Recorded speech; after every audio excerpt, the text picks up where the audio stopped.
Uh-oh, there's an echo on Deon now. Echo? Deon? Yes. Okay, can you say something? I did hear that echo before. I'm not sure if it's still there. I think we're all great. Okay. Great. Good. Well, welcome both Deon and Laurie to this conversation where we're really looking at some of these isms: racism, sexism, ageism. So this conversation, the idea to have the conversation, really was provoked by the fact that it's Global Entrepreneurship Week and one of the themes is inclusion. But actually, more than that, this is something that's been coming up an awful lot around me to the point where I'm noticing it so much more than I actually did 5 years ago, 10 years ago. And so I just think it's important that we start to have these conversations. There was a beautiful quote in this video that I will put links to, one of the red table talks that the Smith family do. And it was that prejudice is an emotional commitment to ignorance. And I think all I can say at the start of this is I am coming to this with an emotional commitment to growth, to a growth mindset, to a growth heart, to a growth perspective, to learning and understanding. I'm just going to put a big I'm sorry in advance for my ignorance. I would be uber ignorant to admit I didn't have any ignorance. I know enough to know there's an awful lot I don't know. And so I'm sorry if my semantics, the words I use, don't quite communicate the sentiments that I'm coming to this with. I'm bound to get it wrong. This is about learning. We're going to use this weather system process, which is a way to think laterally and literally. And I'm joined by two incredibly strong women who I'm going to invite to introduce themselves, but who I've known to be inspirers and motivators and energizers and educators of not just women, but actually the next generation and the past generation in how we can all come together better. So that's my intention behind this conversation. And I'm hoping that you can both provide some expertise. So we'll jump straight in. And we're going to start with the lay of the land mindset, which is just taking summary of the current situation. So by that, please introduce yourself. Please tell us what you're currently up to. And then please give us a take on where you view these subjects right now. Laurie, can I start with you?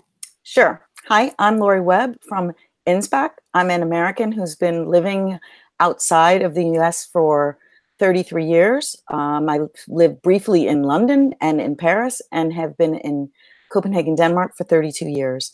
Along with Innsbruck, I also have a platform called Elevate Her, which is about empowering women as well. And that's what I have been focused on building up for 2019, is spending more time with that.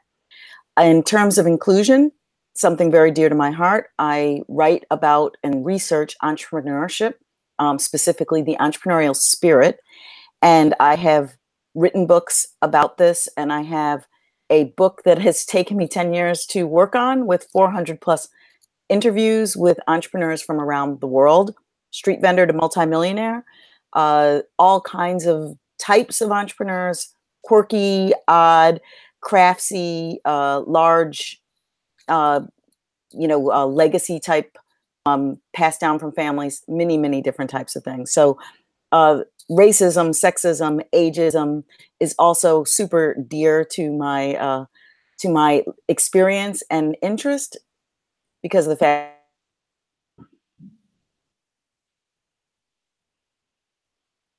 perspective how all three of these things are super relevant. Like you, it's also been something that's been coming up a lot in the last few years. So I hope that helps. I will also, like you, maybe say sorry in advance that I'm giving you a perspective on one person's perspective, and I don't think we can have a rich, intelligent, open conversation if we're worried about the semantics. If we can't use the verbiage that needs to be used, if our intention is not to offend, And if our intention is to speak from our own, not what we know, but also from our own ignorance to get closer to a consensus, a positive consensus, then I think we need to be allowed to speak openly. And for those of you out there listening, please, it's not about offending people. It's not about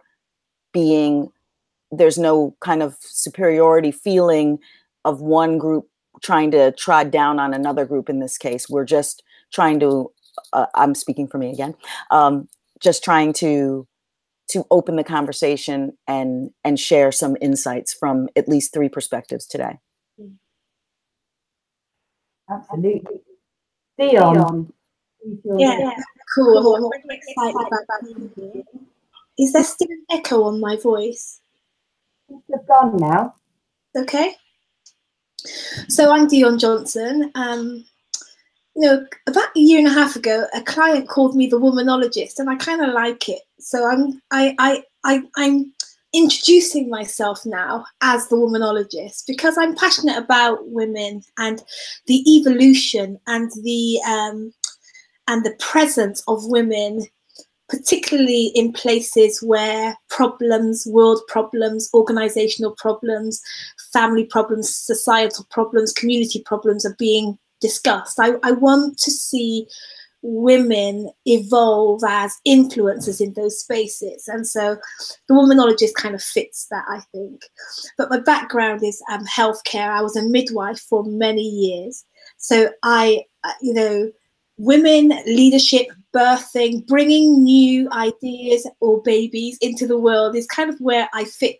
It's where I belong in the world. I'm very passionate about being alongside people who are about something, you know, people who are bringing from within themselves something out into the world. That's what lights me up.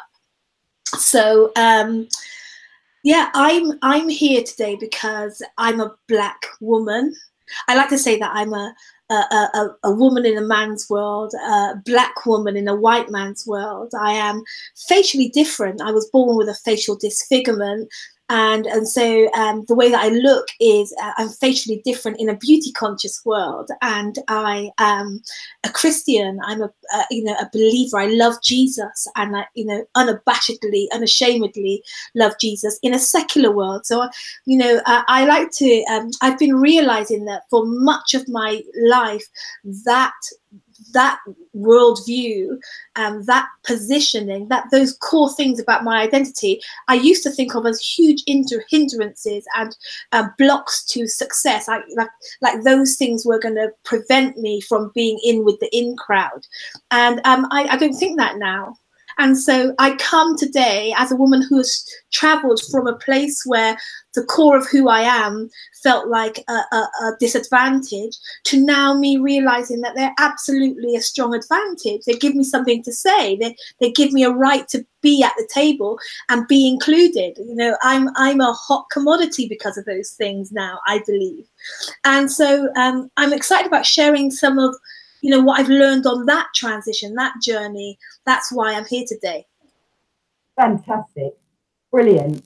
And I have this, story of the 6 and the 9. I'm sure I've shared it before. If I hold this board up and I say to you, what number do you ladies see? Yeah, see 9. I'm going to tell you it's a 6. I'm going to look at it. I'm going to say it's a 6. And you and I are going to argue all day long because I see a 6. Yeah. And so actually what this exercise is about A, me coming around to your point of view so that I can see the 9 too, and then, effectively sharing my point of view so that we get to see the 6, and together we explore a bit further, we use our imaginations, put some eyes up here and a squiggle in here, and it's not a number, it's a snail. So really, the truth becomes very relative to the perspective it's presented from. The truth isn't absolute, it's relative to our own experiences, our own emotional interpretations of that. So let's start with that. How do we actually feel emotionally about these subjects? And we want to pick one in particular, or, all 3 as a combination. You interpret that as you please. Deon, how do you feel about these subjects? So it's such a mixture of feeling, isn't it? So first of all, I'm excited because we're having this conversation, and like you said, they're just everywhere. Like these words, this sentiment is filling the atmosphere. It means that people are talking about it. It means that it's tapping people on the shoulder and say, pay attention, think about this. So I'm excited about that. And I'm also nervous, you know, all the things that you spoke about, you know, apologizing in advance for getting it wrong. You know, I don't know what all of this really means or where we're going with this. I don't have, you know, I like to be certain. I like to understand. And this is just, it's just impossible, isn't it, to really nail it, you know, and understand it in a really concrete way that everyone's going to agree with. So it's kind of, it brings, these words bring up apprehension, a nervousness that I can't ignore. But I'm excited about that because I know it means that we're moving. And then on a very personal level, you know, I'm 52, so 50 was a huge turning point for me. And you know, my body's changing. I'm feeling older. I don't, you know, I'm just coming to terms with that myself. You know, I've just become a grandmother. Like all of these things about my age are really relevant to me personally. And you know, being a woman and being a Black woman, like I said earlier on, these things are very pertinent to me. And I am trying to find my way in the world, thinking about, I know what they don't mean now. I know they don't discredit me, but finding out what they do mean and what, you know, and how rich that is an opportunity that I'm very much engaged in. I'm engaged in exploring this opportunity. And so I'm excited, I'm nervous, I'm inquisitive, I'm curious. All of these words invoke personal, energetic movement inside of me. I'm thinking about them even when I go to my bed, when I wake up in the morning. So yeah, that's where I am with these words. That's fantastic. And I think I'll agree with a lot of those sentiments in terms of summarizing them as like, I'm ready to embrace change, that progress. This isn't something where change is fearful, if that makes sense. Like change has to happen. And I almost want to feel like I want to do whatever I can to add my energy to accelerating that change. Yeah. Laurie, how are you feeling about it? Well, actually, you said something that kind of made me think of something else. So I'm going to go with the latest thought. And that is, you said about, you mentioned the fear aspect. And that was something I had been considering. I am wondering if we're in this time because, for example, with Brené Brown and talking about vulnerability, I'm wondering if, because racism and sexism and ageism, it is so actually connected to fear. If we weren't, if you take the ism out of it, it's just race, sex, and age. And that's not a dangerous, scary, problematic. Those are not problematic words. They are just what they are. As soon as you attach ism to it, almost everybody in the room is going to get a little edgy because it's like, uh-oh, no one wants to be called. You know, no one wants to someone to say to them, you know, oh, this is racism. This is sexism. This is ageism. Nobody wants to be called out as a ist. But I'm thinking because of all this movement towards vulnerability, also Lewis Howes wrote Mask of Masculinity. So bringing in the masculine vulnerabilities as well. And I think because the world is so difficult and so it's been moving so fast with the advent of technology, but also how technology affects the way that we live and we build our communities, that time is becoming more precious. Presence is more precious. And vulnerability is also becoming more precious because we see what's happening.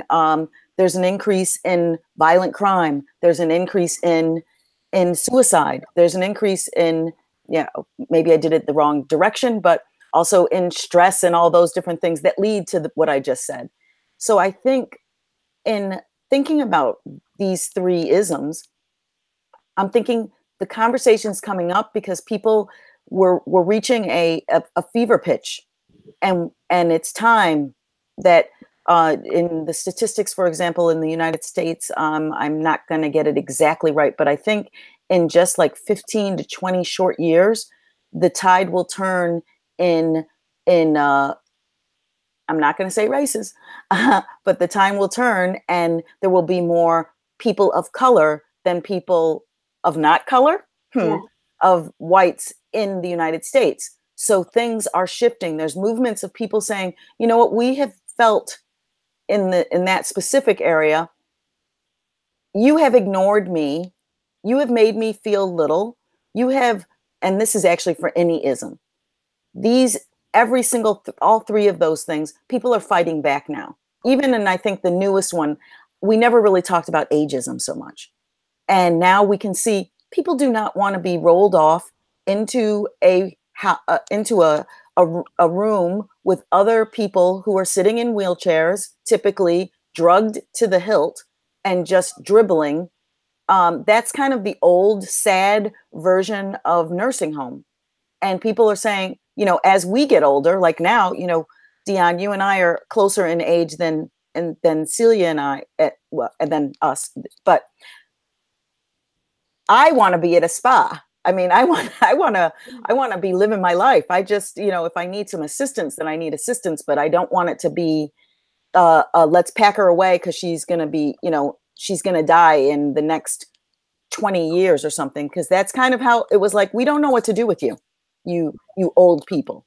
And we're seeing also there's great value in age and wisdom. And so I'm really talking from a Western culture and maybe a specific Western culture, but this idea of the people on the side who were getting negatively affected by being belittled or being made smaller are having a revolution of sorts to come back, like saying, you will not keep me down because I'm of another color, or you're not going to keep me down because I'm of a certain gender. You're not going to keep me down because I'm of a certain age. It's time. We have the techniques and the technology, and we should have the consciousness that everyone brings some value. So now we want our place at the table. So there's that aspect of it. And then there's the aspect from the other side of the fear that people are starting to open up, and people are being told it's okay. It's okay if you're afraid of, in Celia's case, it's okay if you're afraid of the British because you had a personal tragedy at the hands of the British. It's okay to talk about that. It's okay to share that you're not all powerful and mightiful and not afraid of things. And that keeps your fear manipulating you and making you do things. It's okay to open up and have conversations, be vulnerable. And I think that those two things together makes it I think that's why we're in this zeitgeist of let's start talking about these things. I think you're right. I think you're absolutely right. Let's move into the next mindset, which is the rain mindset. So now we're really going to look at the, you know, grey, drizzly, depressing, darker side of life as such. The rain shows us the leaks in the roof and the blocks in the drains. So let's just get real. What are some of the potential problems going on with this, either personally or that we see in a wider world? I mean, I'll just put up front the fear of talking about it incorrectly actually stops some of the conversations from happening is a problem that I think is there. Laurie, what problems do you see? Oh, yay. I'm so glad. I was like, I know I just talked a long time, but now I want to talk about this. The problems I see, I think what you say about the fear of talking about it, I think that's mostly related to racism. I think also each ism has a certain level to it. I think sexism, people don't seem to have as much trouble. Like, I don't think people are as offended if you call them a sexist. They kind of laugh it off, actually. I've had situations where, you know, guys will be like, oh, come on. You're being too, you know, in another way that if I called them a racist, where they would be very defensive. Hey, I'm not and then they want to explain themselves. Sexist, it's another game. But when you talk about the rain, I'm seeing a very nasty tendency for women's groups to to becoming all kind, like one of my friends was saying, a male friend, we were having a conversation, and he said, you know what? I saw this post, and it was, the future is feminine. The future is women. And I was talking to him, and I said, and it's similar to that, we are one race, we're a human race.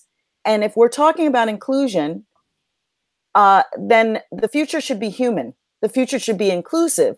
And I'm down for women getting more space. I'm actually working towards getting women more visibility, but it's not because they're women. It's because I'm an advocate for, quote unquote, the underdog.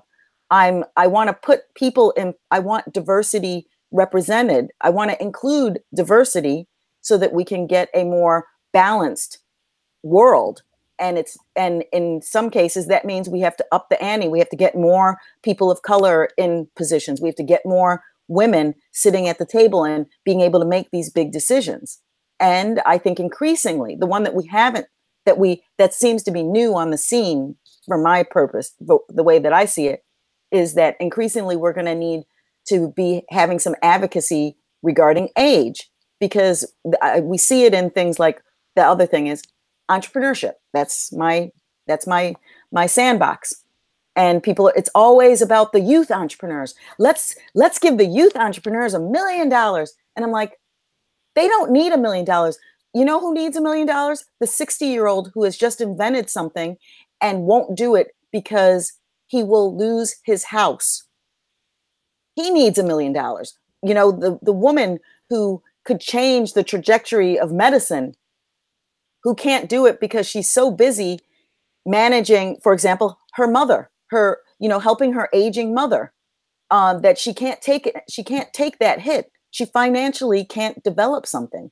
So the idea that entrepreneurship is just for youth is one of the most crazy things.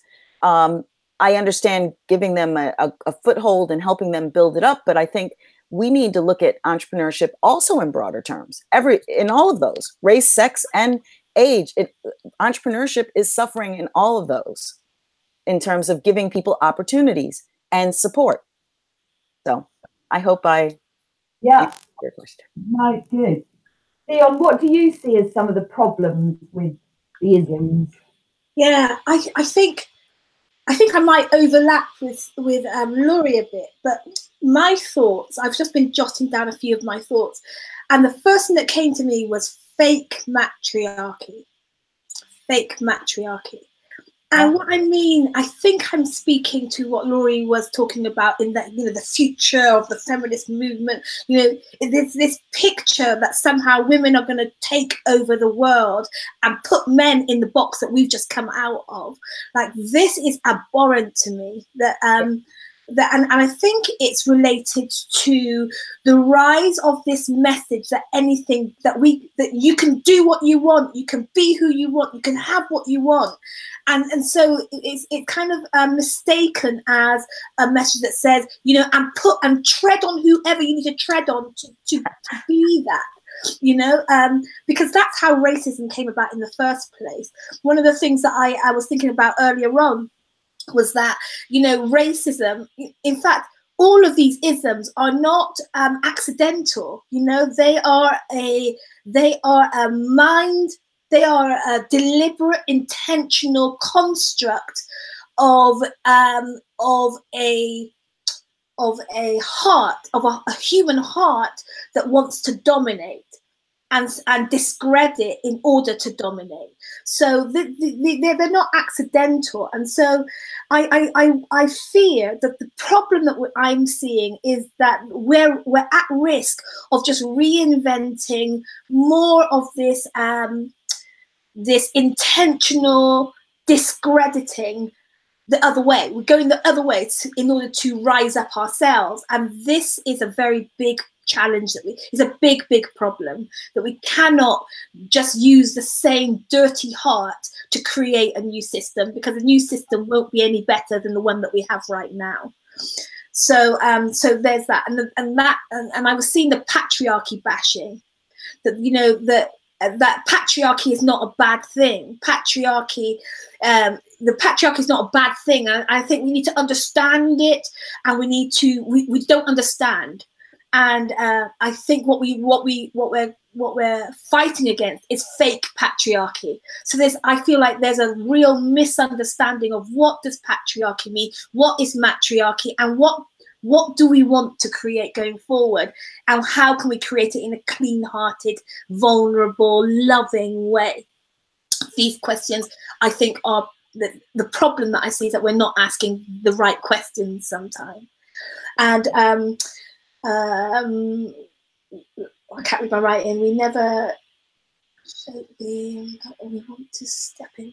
So another thing that I was thinking was that the impact of being deliberately downtrodden and misplaced and marginalized and told that you are second rate is a real thing. That however it's internalized, it's a real thing.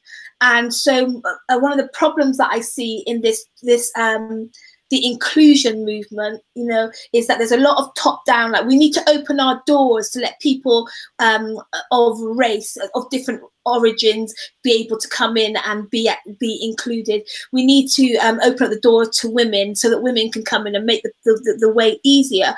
But I think that one of the problems that I see is that there isn't much healing work that's happening. And so there's this real, so some of us will dare to step into those newly opened doors, but not be equipped to manage it when we get there. And then it just feels like we'll just be proving a point that, see, you know, you are second rate.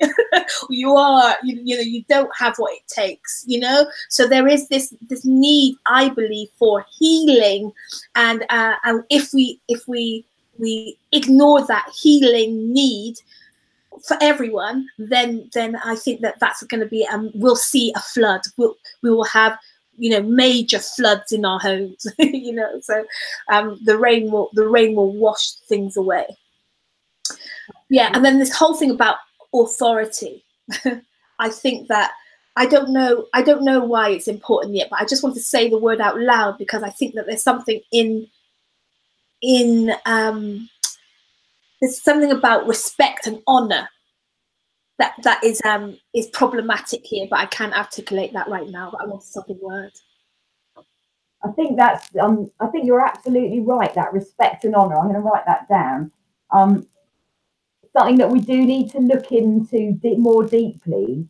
And Laurie, you said about me having no fear speaking up about sexism, and it was probably more related to racism, my fear of saying the wrong thing and therefore not having the conversation. And you're right, and that prompted me to think of another problem where, having spoken up not that long ago at a party where one of those inappropriately sexist jokes was actually being laughed at, and you know, you can't have that kind of laughter around me. Right. Be told by the men, oh, come on, Celia, get over that one. You've had that debate. You've won that now. And so there was almost no need to kind of like, oh, you've got equality. What are you on about? And that point when we realise that we are all relatively open to equal opportunity, and we then stop the conversation, stops that change, that progress, that continued growth, and as you say, Deon, that healing, which, you know, comes back to that hurt people. So we've got to heal people first. And so I think those are all really valid points. And Celia, I want to throw this in. It's because Deon did say authority, and what you were saying, I think in terms, we're talking about the rain, the negatives, the fallout. And yeah. I think a danger, I think, in this is, in fact, that there is an authority. There are people that will say things like, oh, but you've already won that. People who have a false sense of accomplishment, who are manipulating the conversation to make us think that we got somewhere we absolutely have not gotten. Yeah. So we have elements. We have elements of equality. And we, by we, I mean the privileged, the Western world in parts, and not even all parts. Yeah. There's still a very small amount of equality, yeah. Right? And equality on certain things. So maybe positions are getting filled, like, and that's the other thing. There's a reign, a negative, that it's only about token positions that will give the old Black female the job because we can tick off 3 boxes, yes, and call it a day. And I think this is, I know this doesn't fall under RAIN, so I'll use it later, but I'll just mention, we have to be careful about the intention. We have to be careful about the true awareness, because if it is just that, then it is a negative, then it is a token.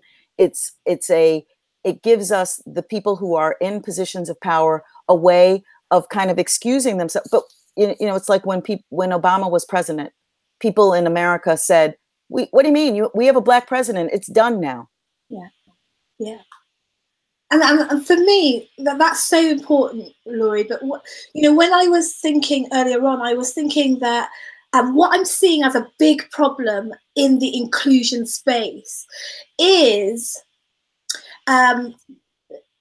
it's a question, really. Do you recognize the need for new voices in your decision-making processes? Do you recognize the need for inclusion in its truest sense, in terms of, do you want your systems changed? And honestly, I can say that there's a lot of, yes, we want that, but I think that it's still to permeate the actual system. It's still to permeate. So there's lots of down on the ground openness to getting to know and work with and hang out with other people that are not like me. But we still have the massive issue of how that mingling then impacts the system that we're all subject to and leading in.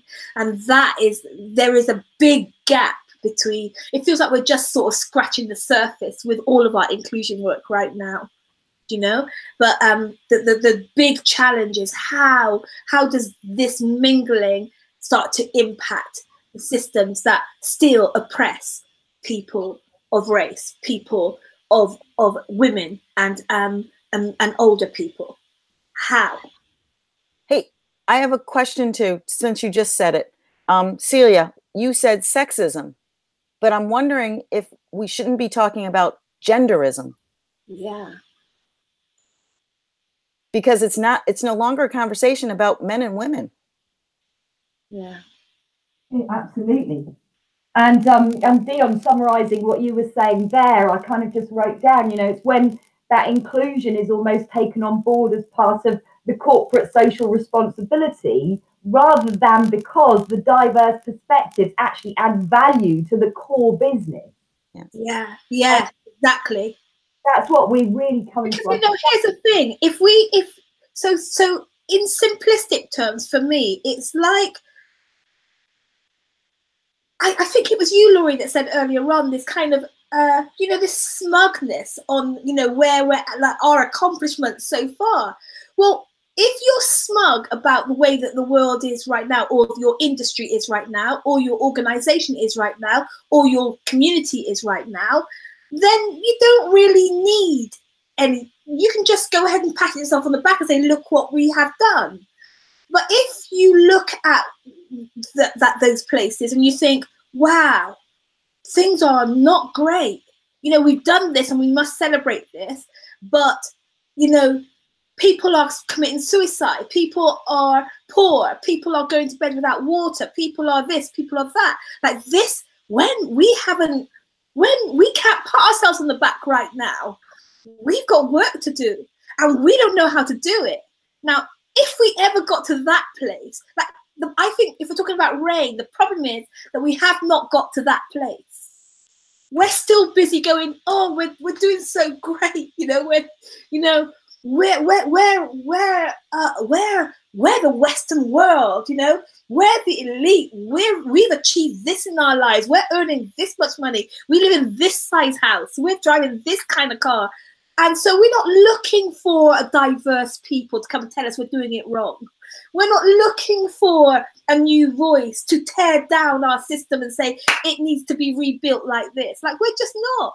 And I think that's the biggest problem that I see, is that, we understand in diversity and inclusion as a way of enhancing results, enhancing the decision-making processes, enhancing system development by having diverse voices build it. And yet we don't really want to give up our system because it works for some of us. Well, I think also change. People don't want to change. Yeah. Yeah. And I think that's also, it falls also in the rain that people are complacent.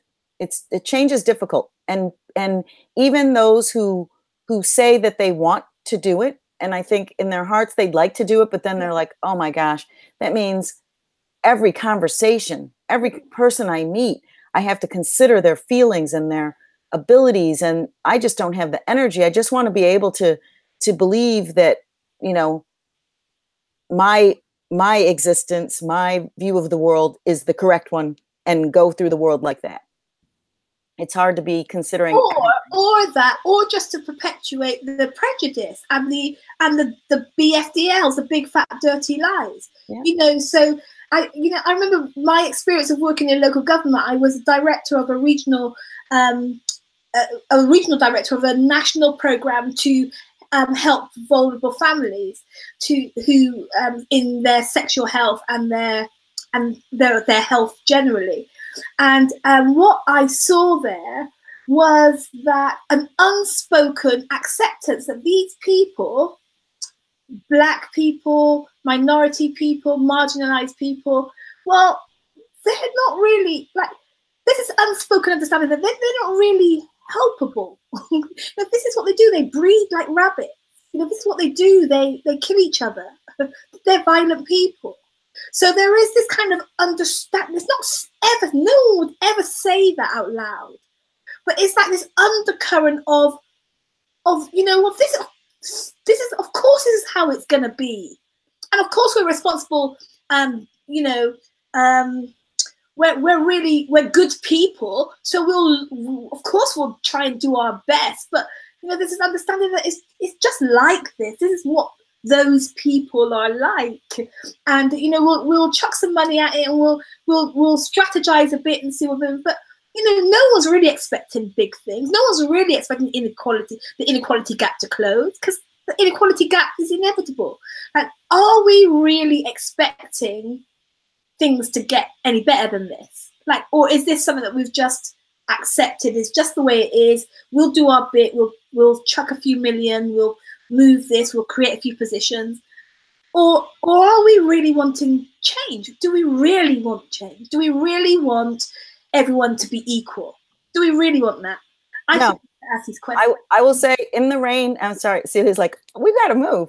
But this is really, I think, an important aspect. And I've had the experience here and in other parts. I think people, it's an image thing. And I think when it comes down to it, I think there are those who have the capacity in their hearts and their minds and their beings to be open to kind of a melting pot of existence, of being able to connect with people from anywhere of all kinds of types.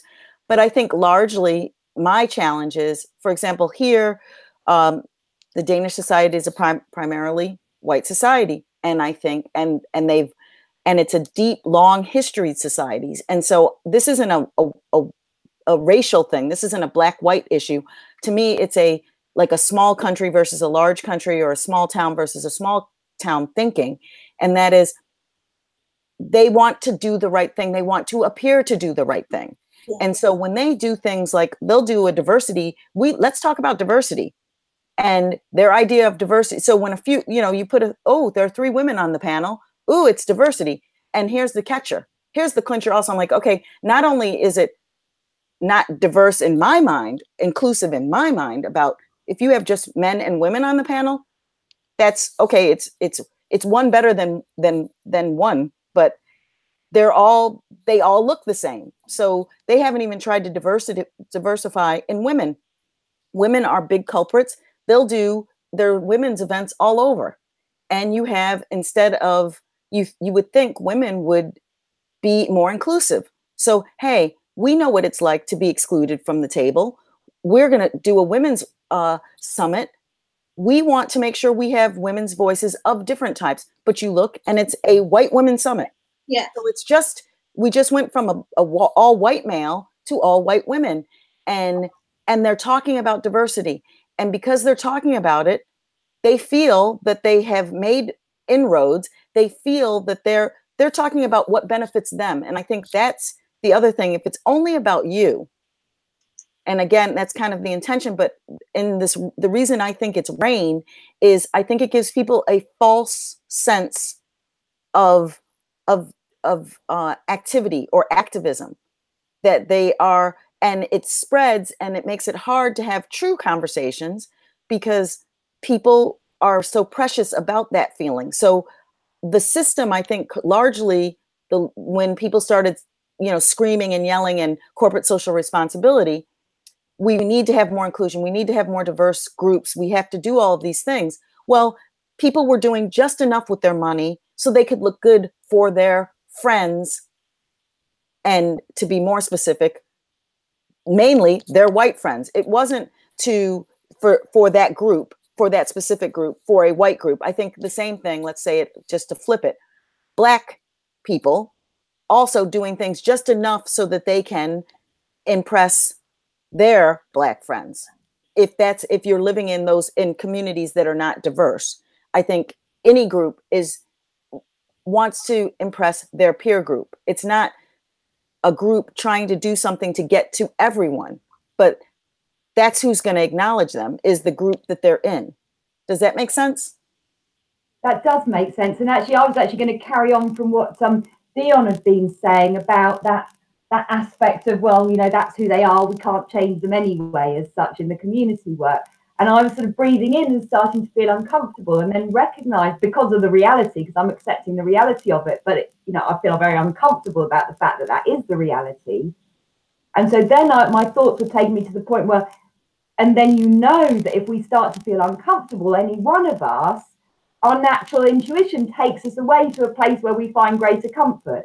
And so if that problem isn't something that personally, deliberately affects me, why do I stay in that position of uncomfort when I can carry on with something that's so, yeah, it's I think that is a problem, that it's easy to not confront because it makes us feel uncomfortable. And so sometimes it's easy. But it's a lie. But it's a lie. And I think it's a lie. That's what makes me feel uncomfortable, to be honest with you. That's what makes me feel uncomfortable. Yeah, I mean, and we absolutely accept that so much of this has been constructed as such, built into the educational books as such, to tell a continual indoctrinating story as such. And that's where the big systemic changes need to happen. I was walking in the park. Sorry, I was walking in the park recently, and I was thinking on this. And, the question came to me about what would we need to do to really just get rid of this? And one of the things that I had almost a vision of white people standing on everybody standing on a platform and saying, hey, Black people, people of color, we lied to you. We lied, and we told you that you don't mean anything. We told you that you are less than us. We told you that you're not up to things that we're up to. We told you that we're better than you. We did it because it made economic sense to do that.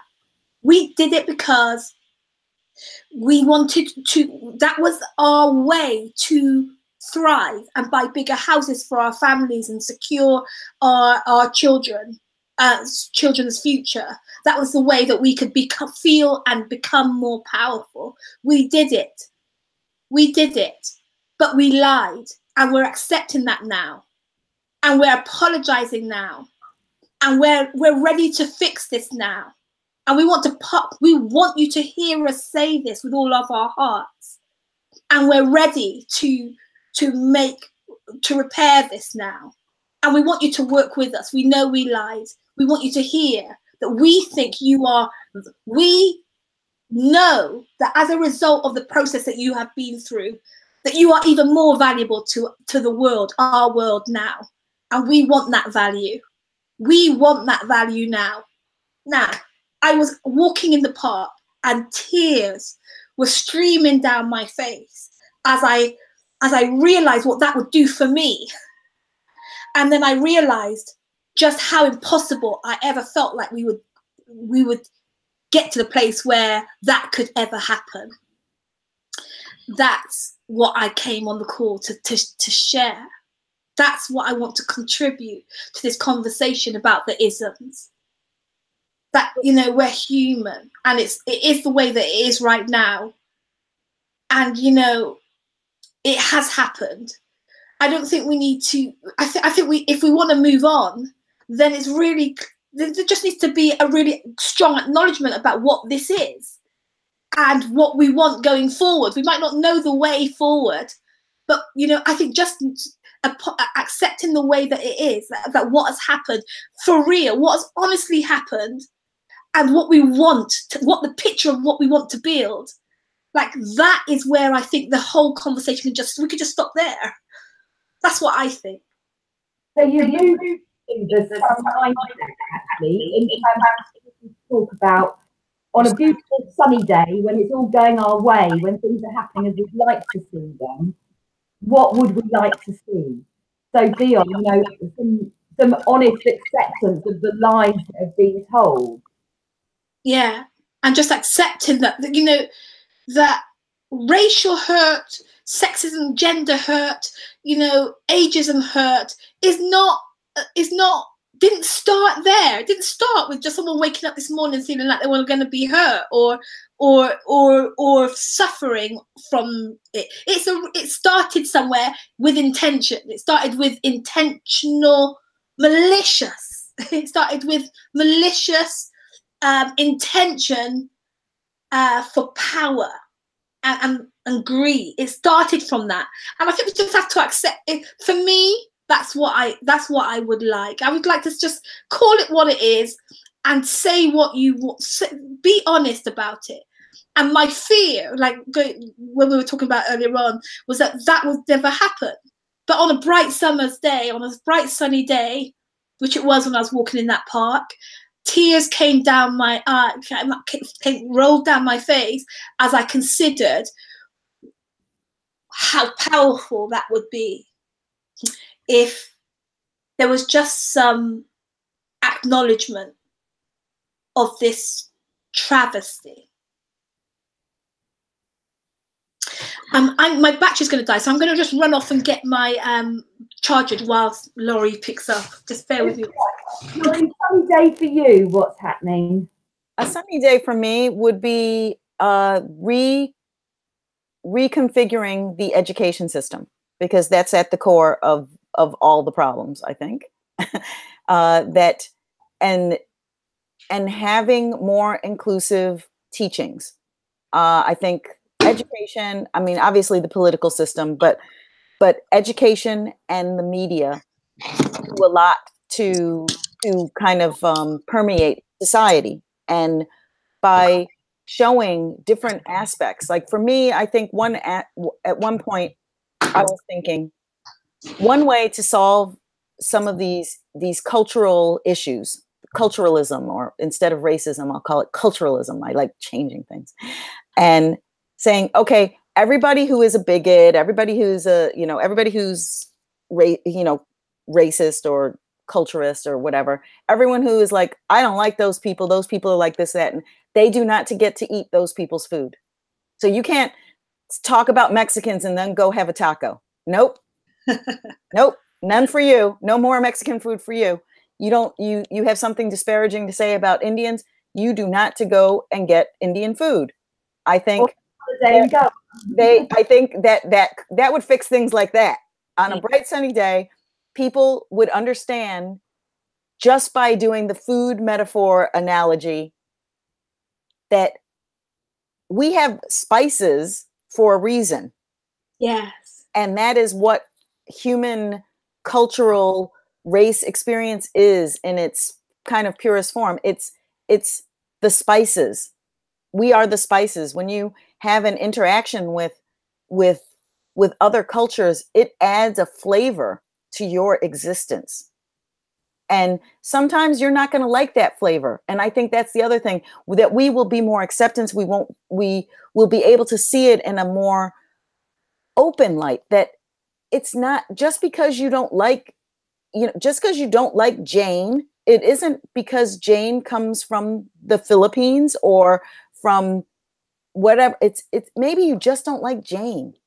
And that is a really important aspect, because people, and I think people are fearful of this, that if I don't, oh my gosh, I have to like Laurie, because if I don't, I'm going to get called out that I don't like her because she's old, because she's a woman, because she's Black, or because she's American, or whatever. And sometimes that is the reason, some of those reasons, but sometimes it's a personality thing. And people in a bright society will be able to legitimately just say, and it's not also, just because you don't like someone doesn't mean you can kill them, right? I think we could get out of that on a bright sunny day. We would just say, hey, you're not my cup of tea. And that's fine, because you're going to be somebody else's cup of tea. Yeah. Right. And I think I think is my brightest scenario is an acceptance of what is, not a forced, we're all going to be kumbaya friends and love everybody. Some people don't like spicy food. Some people don't like a certain spice, and they don't use that spice. That doesn't make them bad people. That just means that's not to their taste. So I think in terms of, on a general, you should be able to have personal agency as to who you hang out with. Hopefully you'll be open to learn a little bit, that you would have tasted the coriander before you said you hate it. That you have that's what I'm saying, is that people are so busy making assumptions about things and saying, I don't like that kind of food, I don't like that kind of person or culture, when they have had no experience with it. Sometimes it's hearsay. Somebody else didn't, somebody they know didn't like coriander, and now they're saying they don't like coriander, and they might find they actually like it. So it's the same thing. I think we should just be in working towards a position of giving people personal agency, but having them also understand that for a society, for a 21st century society to develop and exist, and I think here's a kind of strange twist, but as we're going in the 21st century, we're going to start to connect to the fact that we are a human race, because we are starting to deal with robots actively coming into us. So suddenly it's going to be like those sci-fi movies. Nobody's thinking about, ooh, is it the Black people, the white people? Is it, the whatever people? It's going to be down to, is it the humans or is it the cybernauts? Is it the, so that's maybe one way we're going to come together. Or the blended half cyber, half human, or whatever it is. That's very much my sunny days, that we stop categorizing each other based on the color, based on the visual aesthetics of us, basically. Yeah. They are such the superficial thin layer on the surface of, everything else. That would really be my sunny day. One human race, that's all we actually are. We're allowed histories. We're allowed to have roots that come from blended places, and that makes us uniquely who we are. And as we travel more and more, that, individual history as such is going to become more and more appropriate. We're going to have less of these kind of communities that were born and bred in the same place and not mobile in that way. But yet we still seem to like to distinguish these two, or I just say black and white because that's putting it into as binary a term as we can get. And we know, that's what I'm all about, really, is life is not binary. It is not just right or wrong. It is not red or green or black or white or any of these two dimensions. There's such a broader spectrum in between. And to start accepting that and exploring that and understanding that, and then allowing that those lessons from history to become healing, I think. I'm going to drop back to the rain slightly. Me personally, I'm not in a position to be able to give you, Deon, those words speaking from the whole, because I can't take ownership for everything, because I'm not associating myself in that category where I am one of everybody that looks like me, if that makes sense. I'm different to a lot of people like that, and same to people like that, and closer to other people who look much more different than I could ever hope to achieve as such, but who I connect with on a mindset level, on a human level, on a things I like to do level, you know, shared activities. We haven't necessarily got anything else in common, but we enjoy sitting on a mountain bike together or whatever it might be. That's where I think my sunny day would be, that we find ways to find those healings. And I don't know what the golden solution is, but we'll move to the rainbow mindset, where we can start to think what can those. So the rainbow mindset is about stretching our imaginations, not confined by reality now.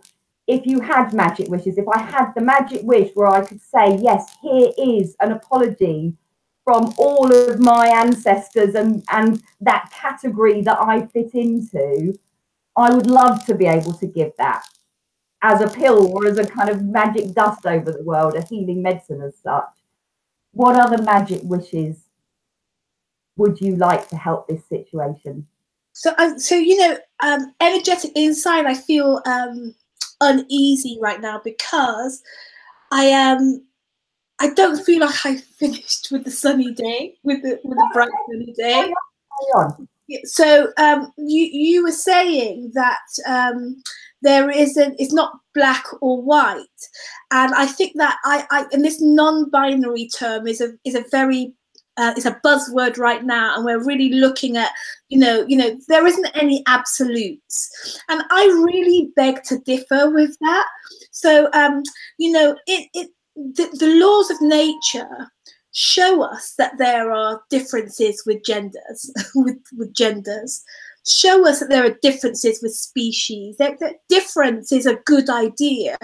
You know, and that there are rules that govern those. And I think we can learn from nature. We can learn from the universe, the laws of I call them the laws of black and white. Like, you know, this works, this doesn't. You know, there are those laws. And I think that when we try to just pretend that those laws are not real, then we run into problems. You know, and I've seen this. This is something that I'm a Christian woman, and I have, you know, and I'm a scientist at heart. I have a scientific mind, and there are just some things that just don't. If they just don't work, they're just not good. And I think that on my bright sunny day, we ask ourselves, what are those things? What are those laws? What are those rules? And how do they apply to us as human beings and our responsibility to do the right thing? And I think that's really, I think it's so important, because this fashion that we have right now, this trend to go, well, anything goes, doesn't go. It doesn't work. So, I got to challenge you there. On a bright sunny day, it's because, and here I'm going to challenge you, because I understand what you're saying, and I think probably fundamentally I might agree with you, but because of the fact that you're talking in absolutes, and it's a big world, and I don't know if it's actually true. Is it absolute? Like when you're saying the laws are this way and this way, but the laws have changed in some cases. For example, there were certain biological laws that were absolutes. You could or you couldn't, right? Roll with me for a minute here. Yeah. But for example, women at a certain age could not have children, period, because biologically we couldn't do it. But because we have technology, because we have human innovation, we were able to do things to manipulate that trajectory. We were able to change those patterns. And I think there are some of those things that you're mentioning, or I'm wondering if when you're saying that, I respect that you have that perspective on it. But if you are somewhere like in the furthest kind of cultural scenario, or with somebody as different can be, would they not feel as committed about their truth and what is the truth? Because I think the truth has different faces. I think it changes. I don't think that one thing is stagnant. I agree with you that our perception of what's true is different, and I think that, but I think we should be pursuing that truth. I think we should be having conversations about what is true, because I can't answer you without there being something on the table for us to talk about. Right, and I understand that, but it is my point is what we were talking about, and you know, I'm sorry for my blunt semantics as such, but looking at, you know, us as a human race and then dividing us into either black or white people, for me doesn't work. We're not binary like that.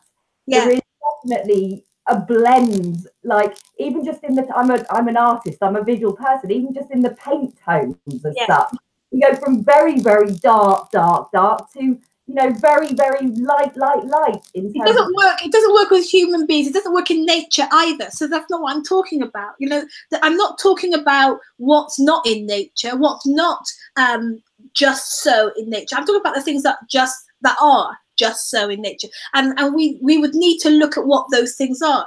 I'm saying just because we can do something doesn't mean that we should. Yes. Yeah. So just because we have a whim to, or, you know, we fancy it or we're curious about it, doesn't mean that we should go there. And I think that we have a responsibility to ask about the consequences of what we whimsically desire, or, you know, or what we could do. Like we have a desire, we have a responsibility, I believe, to ask about where that's coming from, and whether it's rooted in love, whether it's rooted in the laws that work, the things that are not non-binary. Love works.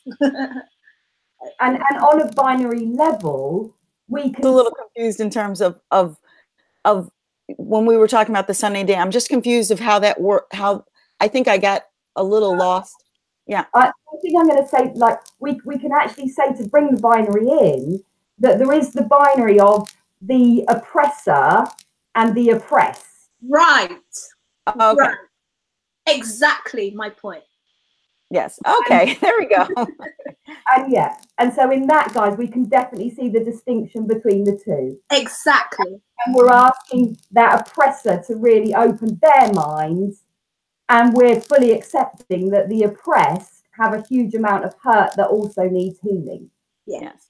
And I love that I mean, that would be a sunny day for me, because the words are important. And I think because of the fact that you use those words, that it doesn't matter what position you're in, you can understand that. And if the oppressor is trying to understand the oppressed, that's different than sexists have to be more cognizant about their sexist behavior, or you know, using any of the isms, because it covers all of that and much more when it is about oppressed and oppressor. Yes.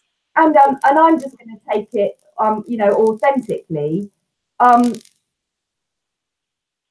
don't know. I mean, this is where I say the fear of the conversation, of getting the words wrong.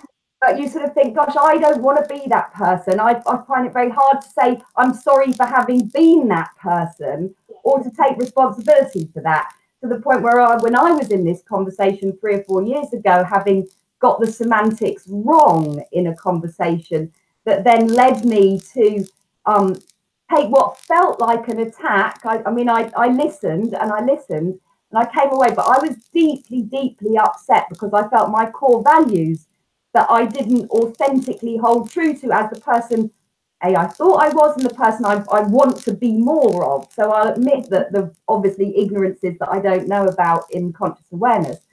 But I then came back and did loads of research into the family history to thankfully find I actually had a relative over in the Caribbean at the time, working to try and help liberation and higher standards and all the rest of it. Now, we're all little tiny leaves drifting down a river trying to do our bit. And we know it personally, you know, there's only so much change in our communities as an individual we can actually create. So it's then that collective, isn't it? And the collective oppressor and the collective oppressed, whether it's any of these dynamics. And we know that on the other side of it, I mean, perhaps the easiest one to talk about, ageism, there'll be plenty of millennials out there right now feeling like they haven't got it all that great either.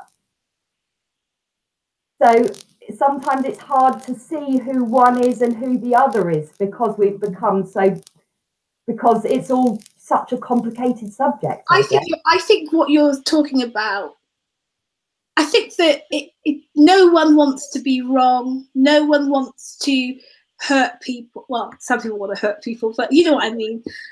Nobody's. But here's the thing, that I think on the bright sunny day, we are prepared to face it and own it. And on a bright sunny day, we're going to say, shoot, yeah, that was me. Like, wow. We be prepared to face ourselves and see how we have contributed. That on a bright sunny day for me is imperative. Get brave, get bold, overcome the fear, and have the challenging conversation. Yeah, because and have no condemnation. This is not about condemning people. This is about moving forward. There's one thing going, you did this, you did this, you did this, and not for no reason. Or you know, I see myself in this, and if we want to move on, then I need to take personal responsibility for that. That's a different thing, I think. I think it's as a little bit of a nuance too. For me, I don't have the same kind of feeling of your vision of all the white people standing up and saying we wronged you. I have that's only for me.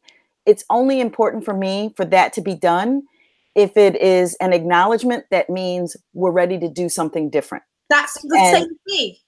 And I think, and also because there are a lot of people, white people, who did not do wrong, but the system was wrong, and people participated in the system. We don't want it in words, we want it in action. We want the history book rewritten. Yeah. So Black history did not start with slavery at the end of the day. Right. There is a much broad, you know, America was not just populated by white people. There was people living there beforehand. Exactly. So much more history than I think the biggest. I'm sorry, I'm cutting you off, Celia. Time. I think really the key thing is, I think the whole conversation would change if people understood only this one thing. All human people came from a Black woman, period. All human. I mean, we're having all these different conversations, but how can you sit there and argue white and Black and somewhere in between, or some other shade or whatever, if it is in fact true? If it is in fact true, then maybe we need to spend more time proving that that is in fact true and sharing that. Because if everybody went back to, you know what, our great whatever grandmother is all the same person, how can you be hating on your cousin? How can you be hating on your cousin? Like they kind of did at the, you know, they were like, hi cousin. Yeah. And I think that on a sunny day, the blinders would be taken off, and we would realize we all emanated from the same source. So when people are protecting their hair, they think hey, I'm Irish. I'm so proud that I'm Irish. I'm so proud that I'm Caribbean. I just made up Caribbean. I don't know. Yeah, Caribbean or whatever, Asian, and all these different things that people are. Great, be proud of that. But you know what you are originally? You're all the same. Let's celebrate that. And then celebrate back to the spice thing, how you become, how you spiced it, how it got spiced. Yeah. But you're still essentially all the same piece of broccoli. That's right. Some of the brilliant women back too, you know. I mean, there's history has not been written very factually, has it? It's been written by the victors in every situation. If you're alive to write the story, you get to write the story, right? I mean, White History Month.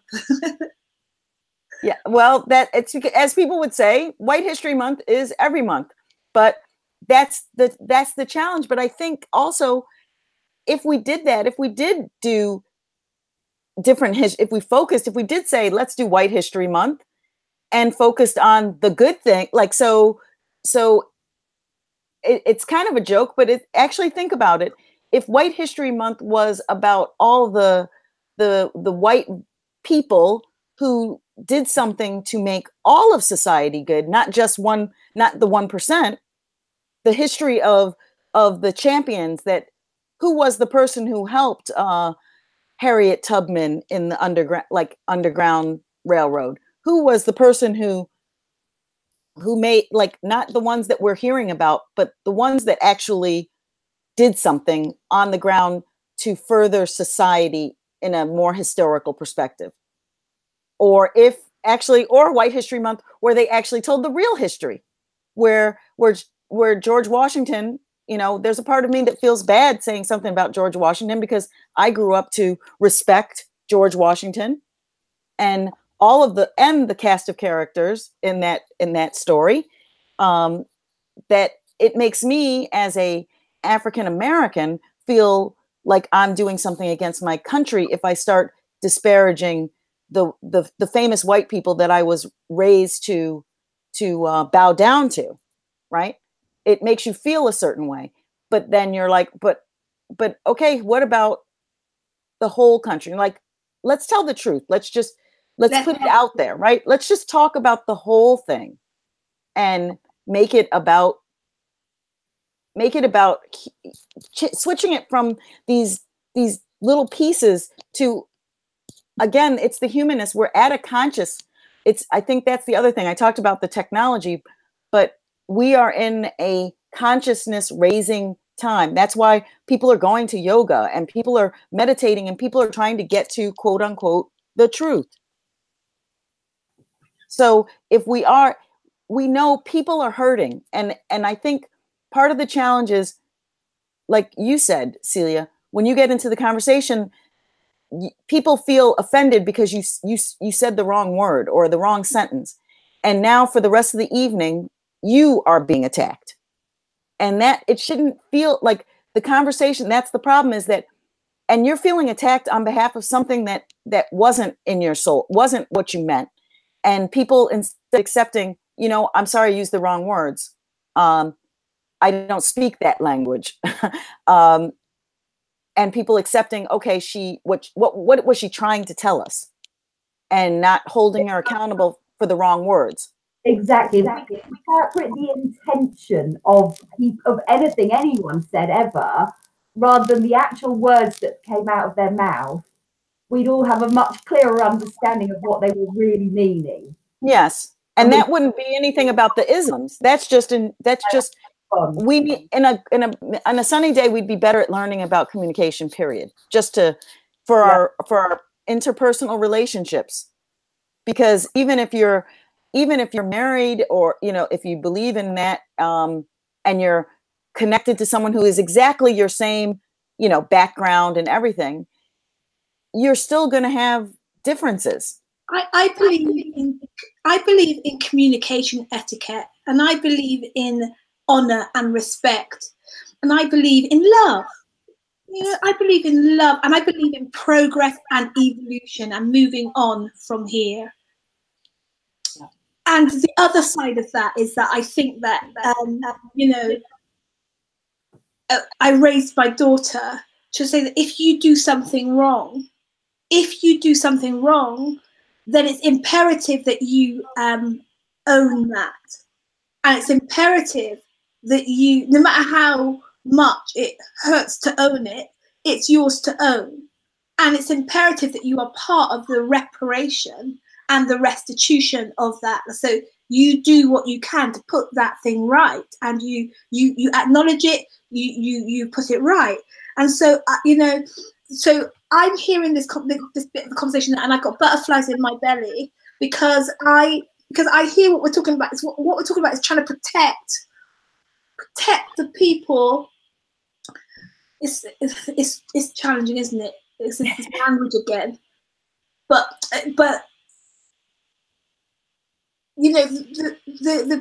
it's like wrong was done, but don't focus on that wrong that was done. Just try and get to the point where everyone's okay again and everyone's moving on.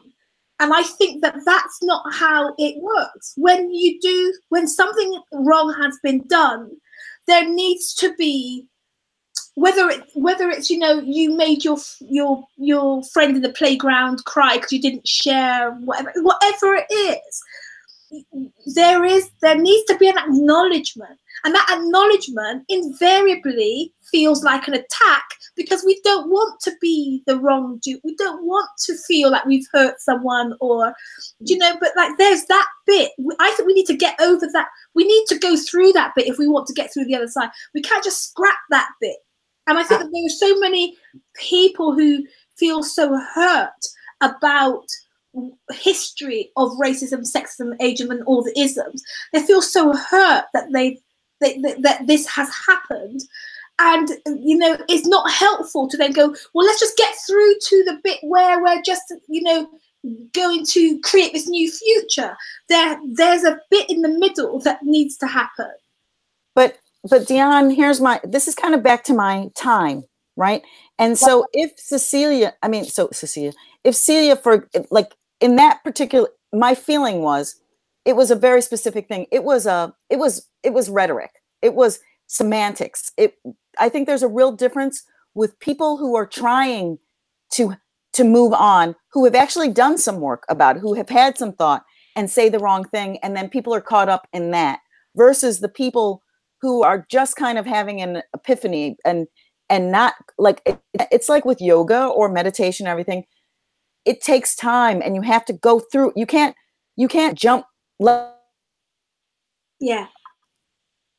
And you can't move on until you actually keep people caught in something that, like, if it's a misunderstanding, and we just want to keep, okay, I said pork, but what I meant was something else. So we have to be sensitive to, like, so why, also for ourselves, why we want to be, if you're feeling like you're grabbing onto somebody about that, are you not releasing your anger or your fear and your upset? Are you not directing it at the wrong person? And is that moving the conversation forward? Because people won't, also, if people think, if I just say the wrong word, I can't have the conversation, then people, like Celia said, won't have the conversation.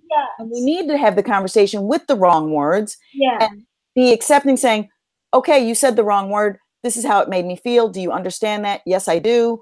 Okay, let's keep going with the conversation. And not like, oh, you didn't understand? Then we have another kind of conversation. Yeah. Because it's not just, let's just say, okay, Laurie goes like this. None of that happened. We start from square one and we're all good, because we will all bring the bag, even if we pretend it didn't happen. Yeah. There is going to be elements of it that will continue to control how we move forward in the world, even if we say, let's start at we start at a new line. And how do we manage that? How do we manage moving forward without continuing having to drive 200 miles back? We have to find ways to help heal. And I'm just considering it from the sexism point of view. You know, my rapist has hurt me, but he is not going to be the one that heals me. You know what I mean? Like, his apology means nothing. It's worth nothing. No, I disagree. It doesn't mean nothing. What if I'm not ever going to get it? I'm not going to get it. I'm just not going to get it. And so at that point, do I stay hurt forever? Do I make all men responsible for that and never allow myself the joy of loving in that way? Or do I find ways to effectively heal myself? Whilst fighting to make sure it never happens again to me or anyone else in that way.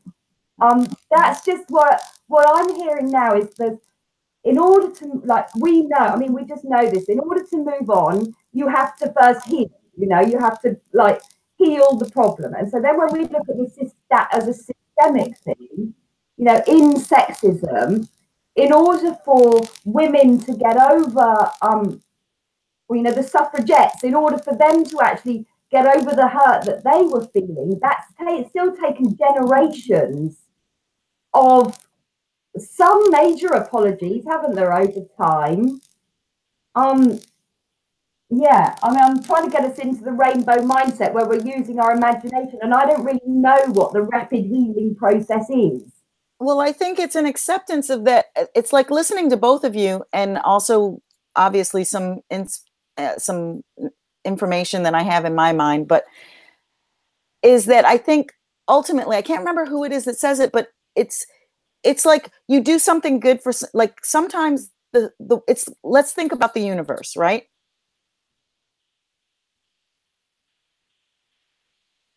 Sorry, You do something for someone, it doesn't always, it's not always reciprocal one-to-one. So if I do something for you, Deon, it doesn't mean.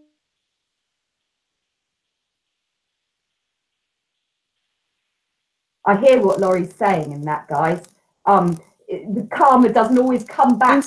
If we want to have, I think, like when I work with Elevate Her, it's about giving people agency, specifically women. And I think agency is such a powerful thing, because you can't be a victim when you're using agency. You are in the action, you are in the driver's seat. So if you give yourself agency, so while it's not, I think on a social scale, it's good to say, like, if we're in a classroom, I agree with what you're saying, Deon. People need to do their apologies and all that kind of thing. But in a personal development stage, you give yourself agency. You figure out what you. I hope she manages to come back. I mean, it's so powerful what Laurie is saying, and I completely agree. I completely agree with agency.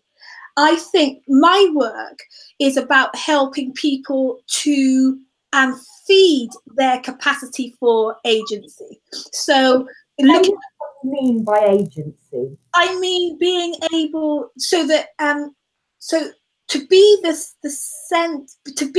to put yourself in the driver's seat. Yeah. So that you are so you're not the victim. You are steering this thing. You are part of creating it. It's created. You're in control. You're in control. You're in control. It's created from you. You're in control. You're driving this, and that there are other things happening, but that they're not happening to you. They're happening as you create, as you control. And so that's what I mean by agency. And I really think that my work, like Laurie, my work is about helping people to build their capacity for agency, to build their capacity for control. That's what we're doing here. We're looking at, the power of being a woman, the power to influence as a woman, the power of who I am is a very powerful very powerful paradigm to feed. And so I'm completely on the same page as you both with the power of agency. Yeah. And what I think is underestimated is the power of, you said, Celia, that when there's a problem, the first thing to do is heal. Well, I don't think so. I think the first thing to do is to acknowledge and accept, and then that leads into healing. And so I think what's happening is that I know the challenges with this, my vision of the stage where the whole of the white world stands up and apologizes, and it's just the picture that came to me to express what the point I'm really trying to make, which is I don't think we should underestimate the power of acknowledgement and apology and acceptance of what has been. And I think that sometimes we just try to, it's so impossible. It's so, and it's not the thing, like you say, Celia, it's not the thing that's going to help me to heal. That's going to cause the healing, but it's still important. It can be a part of it. Important. But don't you think, more than just acknowledging what has happened, acknowledging what is still happening now? Right. Like, absolutely. No, yeah. I think it's really critical. Before we can heal, we have to acknowledge. Yeah, I'm not denying that. I think the problem is that, to be honest with you, the reason we're in this situation is we haven't been here. You don't, because you don't heal and then move on. Sometimes you don't have the luxury of doing that. So what we've done is, especially those who have felt oppressed, is they've been made to go very, very far in the journey unhealed with those wounds. And so every time, so you're walking around and you have this cut, and every time someone throws, there's a little bit of salt or lemon, you keep, that's the challenge, is that because we never were healed, we never got to we never got that closure of sorts, that it's an open wound. For some, it's more open than others. Yeah. And so as time moves on, and they say time heals all wounds. I'm not sure that's actually true. However, that being said, I also wanted to give my take on agency as well. And that is, it's because, as the best example, I was actually coaching with a woman, and everything that came out of her mouth was about what was being done to her. Yeah. Everything was to her. And they did this to me, and they took my idea, and this happened, and this happened. And I said, stop yourself. Because even if that is quote unquote true, what can you use it for? Yeah. If you do that, then you may as well just lay down and say, I'm done. I suck. Life sucks. I'm dying here. If that is true, bad things happen to people, good things happen to people. It's our perspective. It's how we use it. So if you're in a case where in her case, and I was trying to explain, well, okay, there's a perspective. So you're telling yourself a story. That story is based on what is your filter. But I'm trying to invite you to think there could be another side to the story, and what's going to best serve you. I'm not saying, okay, there was, in the case of something as horrific as rape, there was see, I would like you to, he had his reasons. That's not helpful. If we're trying to understand humankind, his reasons, mental health and all that, it could, I don't know. But I'm saying, if we want to go there, that's a different thing. But in terms of personal healing, you're like, it doesn't matter why that happened from his side of it. It matters what happened and my interpretation from my side of it. How do I want to go through in the world? Do I want to, as my experience has been, or what I've seen in the press and people near me who have been, have suffered this. I don't know if that's see, now I'm sitting here, Celia, thinking, am I using the right words? Yeah. But the idea of, if you want to get through it, then you need to decide by giving yourself agency and saying, I feel this way about it. There are those who suffer silently, most, right? Who never heal because of the fact that, not because it happened, but because they attached shame to themselves about it happening. And that makes them walk through the world in a particular way that's also painful and difficult, and some of the things that Celia mentioned. And I think that's really, really important, especially with these kind of wounds that we get, is how we choose that this happened to me, which is not a reflection of something I like, that it's not a fault thing. Like, sometimes things happen, and it happened to me. It was unfortunate that it did happen to me. I think it's unfortunate that it would happen to anybody. But being in that situation, how can I use that? How can I use that this thing happened to me to make my life move on? How can it's not going to happen, and then I'm going to be like, ooh, I changed my mindset. Now I'm happy person.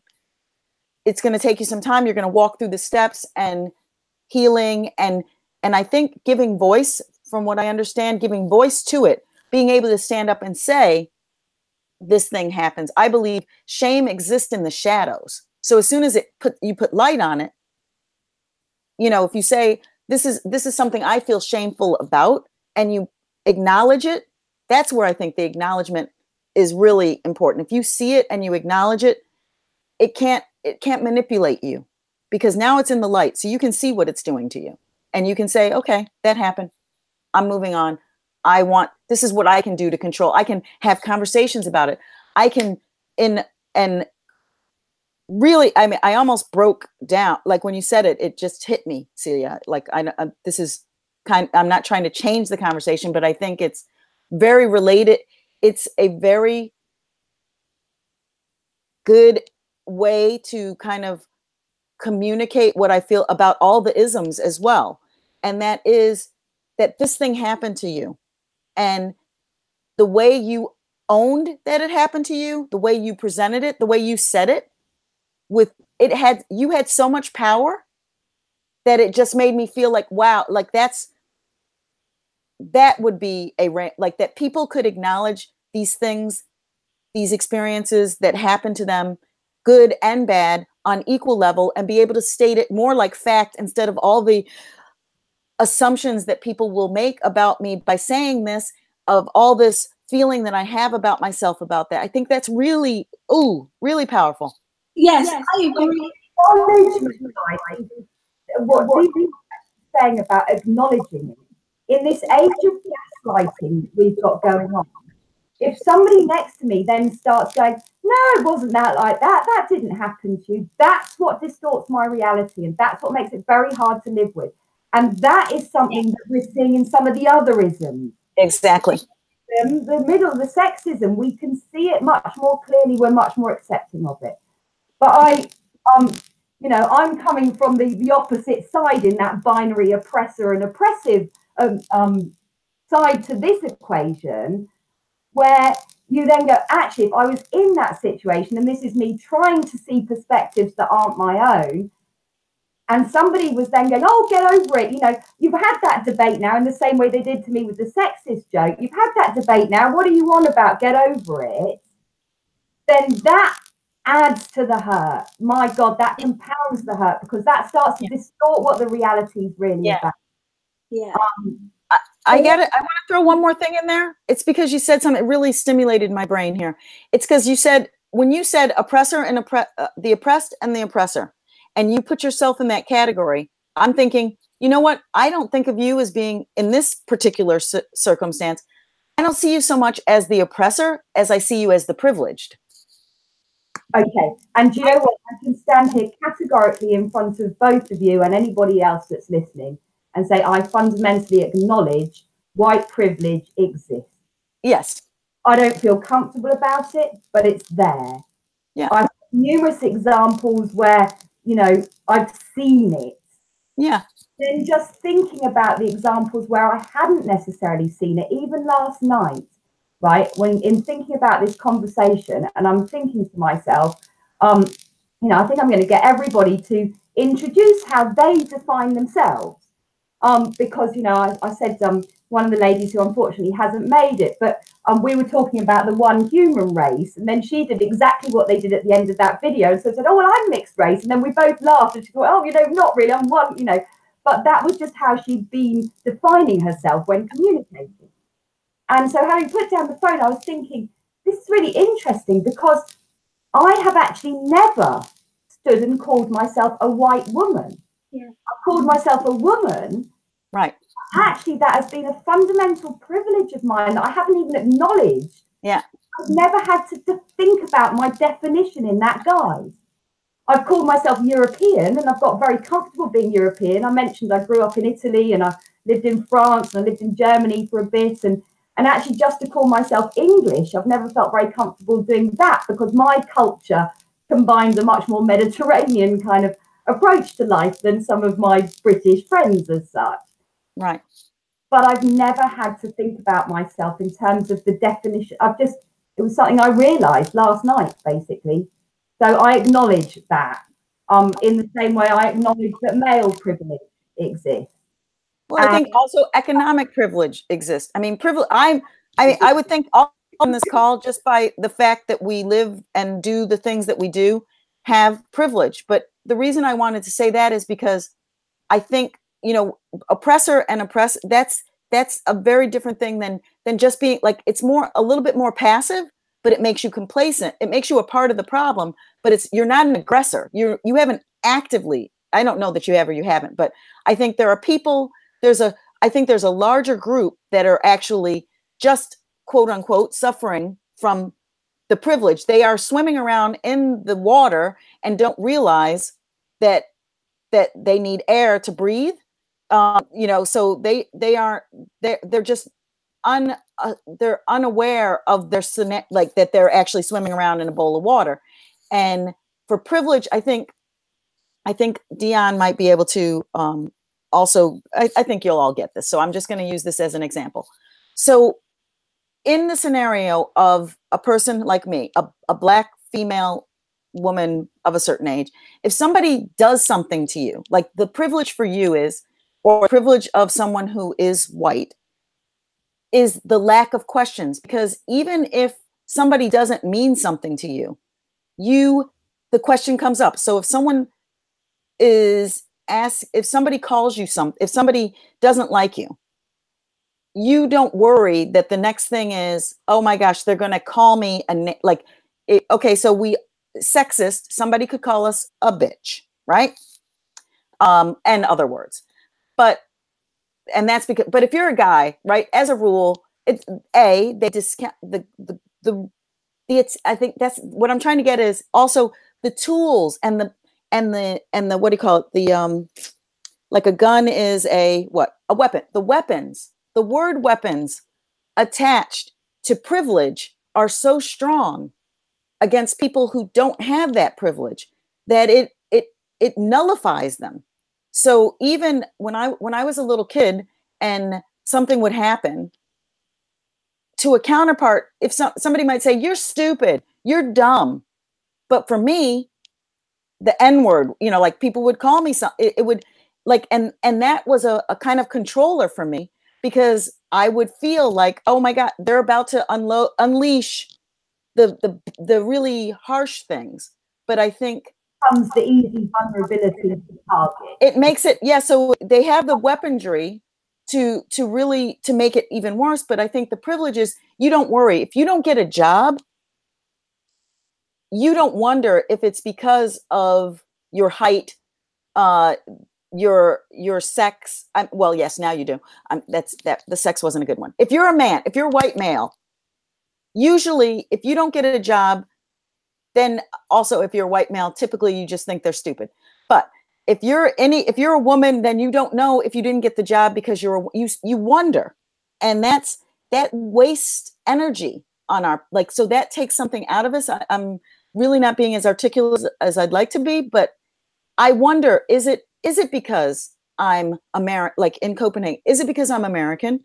Is it because I'm Black? Is it because I'm old? Is it because I'm a woman?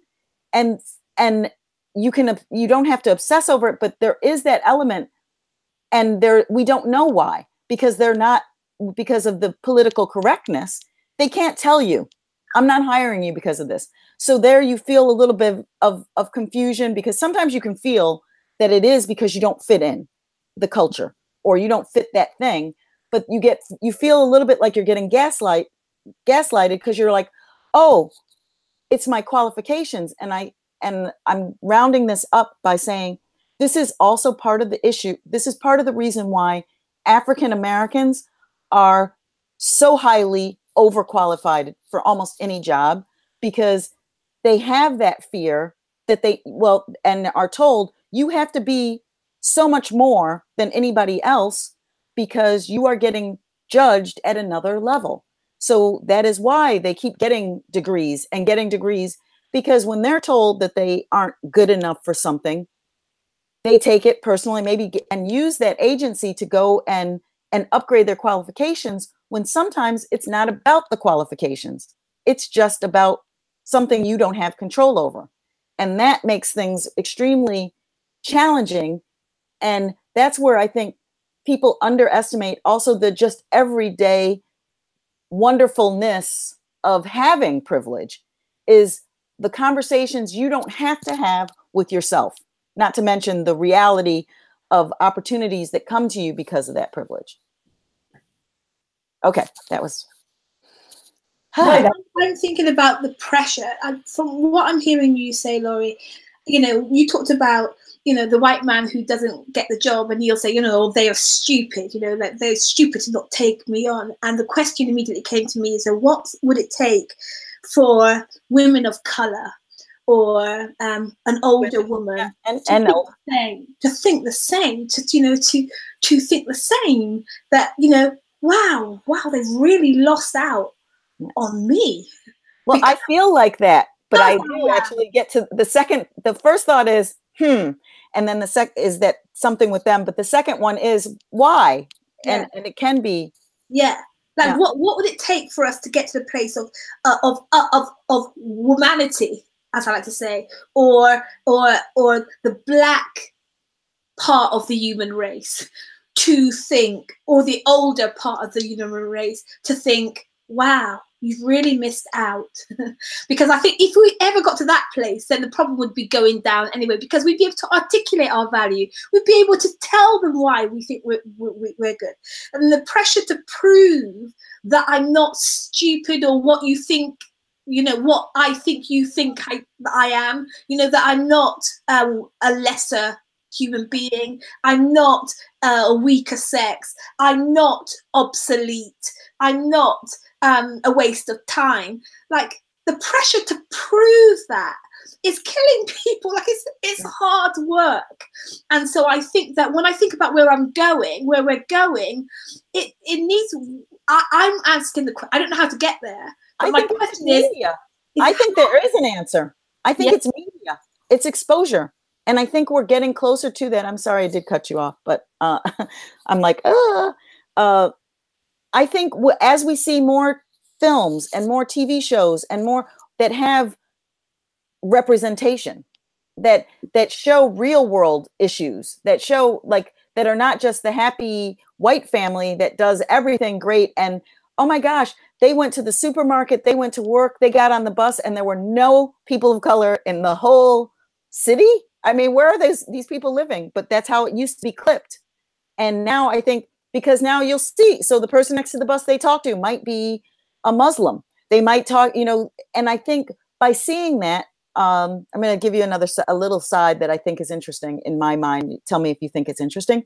That is, I believe that the only reason Obama could become president was because of a TV show. And do you know what that TV show was? 24. I think because people, all of America suddenly got accustomed to actually seeing a black man playing president. I think the media, they have also that because the media influences so much of our minds and our everydays, people make assumptions. When I came to Copenhagen, people told me that, and now he's a bad word, but that the Cosby Show, was unrealistic. They were saying, black people don't live like that. And I said, I'm standing right in front of you. I am a black person standing right in front of you with a college degree, with an my father was a craftsman, but my mother has a PhD, and I lived in college towns. I have friends that are lawyers and doctors, black people. So I was like, wow, the ignorance of, that they made assumptions. But if you had more shows that showed things, if you on the TV, if you didn't focus on the perpetrator was a young black man, they don't say, it's very rare that they explain in such detail non-minorities when they're talking about crimes, right? They really go into depth, and it exacerbates this feeling that a certain type of a certain minority is committing more crime than other people. And it's all what gets focused. And I think if the focus was larger, if the history was more open, then you wouldn't go in wondering. Then I would have the same feeling about a job as a white male. I would just go on and think, I didn't get hired because I didn't have, because I think we should all have that feeling. You're just not a fit. Yeah. It's not about qualifications. It's a combination of many things. You might be the perfect person for the job, but with the dynamics of the rest of the team, they may have the skill set that you actually have and need something else. It doesn't have to be that you are less than. And I think if we just, in a happy rainbow world, if we worked on human skills, human acceptance, human development, human confidence, that if we all felt that we were equal and we were all treated, not equal, had the rights and had the respect and the acknowledgement, and had we're all valuable, that we were valuable, that and because we're valuable isn't more than valuable, is just valuable. So my valuable isn't more valuable than yours or Celia's. I just bring a different type of value. And I think that's the thing. People start thinking about value, and they get to be like, I need to be they get to be about, I need to be better. And it's about the competition. And also with the elevator work and the working with women, I've really been thinking about the words. And I think, and for everybody, success words are so attached to military words. Entrepreneurship is so connected to, you go to a boot camp, a lot of these words are actually aggressive words. And I'm thinking, if we start changing if we want to change our thinking, sometimes we need the tools, which would be through the words, to use words that are more appropriate. And this love coming, like leading from love, is real important. If you start with love about anything that you do, then that's not hate, right? If you lead with love, you can get things wrong, and people can misinterpret. Yeah, there you go. See, I nearly put this top on, and then I thought I was trying too hard. Okay, but yes, I think it's intention and love. We need to be taught love for ourselves as much as love for each other. Because I believe if you felt like I am a worthy, lovable, valuable person, then you don't have a need to step on other people while you're going through the world. Empathy and understanding was what I wrote down. And what do we think of some of the external influences affecting this? Oh, well, media, politics, indoctrination of indoctrination, period. Parenting. I'll let you say something, Deon. I feel it deeply thoughtful, a tad frustrated. I'm not sure how to articulate why, but I think I think that what's happening is that I feel like we're in danger of having another one of those conversations that doesn't lead anywhere. And so I'm not sure if that's true or not. It's just the feeling that I'm having right now, because I feel like I am not articulating what it is that I really most want to say. And so I guess in answer to this question about what's affecting all of this, it's a gazillion things are affecting all of this. That's a challenge. So I feel like I'm searching on the inside to say, which one you're going to pick to talk about in answer to this thing. And that's not feeling good, because that it doesn't feel like it's what needs to happen. It doesn't feel like picking one and talking about it in the next few minutes is the thing that needs to happen, because it's a gazillion things that are affecting it. Well, I'm sorry, Deon, I think Celia, maybe in terms of from what I understand about the weather report, this is just the start of the conversation. This is just putting some elements down to talk about. When we finish this, I don't think that any of us think it's going to be a done deal. And from what I understood with this section, it was, what are the outside influences that could lead to change? So I think right now, I feel like you might have misunderstood the question. I think I might still be misunderstanding, because here's what's coming up for me as I'm thinking about answering your question about what's affecting this, Okay. It's the human heart. You Yeah. know, it's That's a good one. Yeah. It's the human heart and the desire to be powerful. Okay. Yeah. You know, the desire to be powerful, the greed, you know,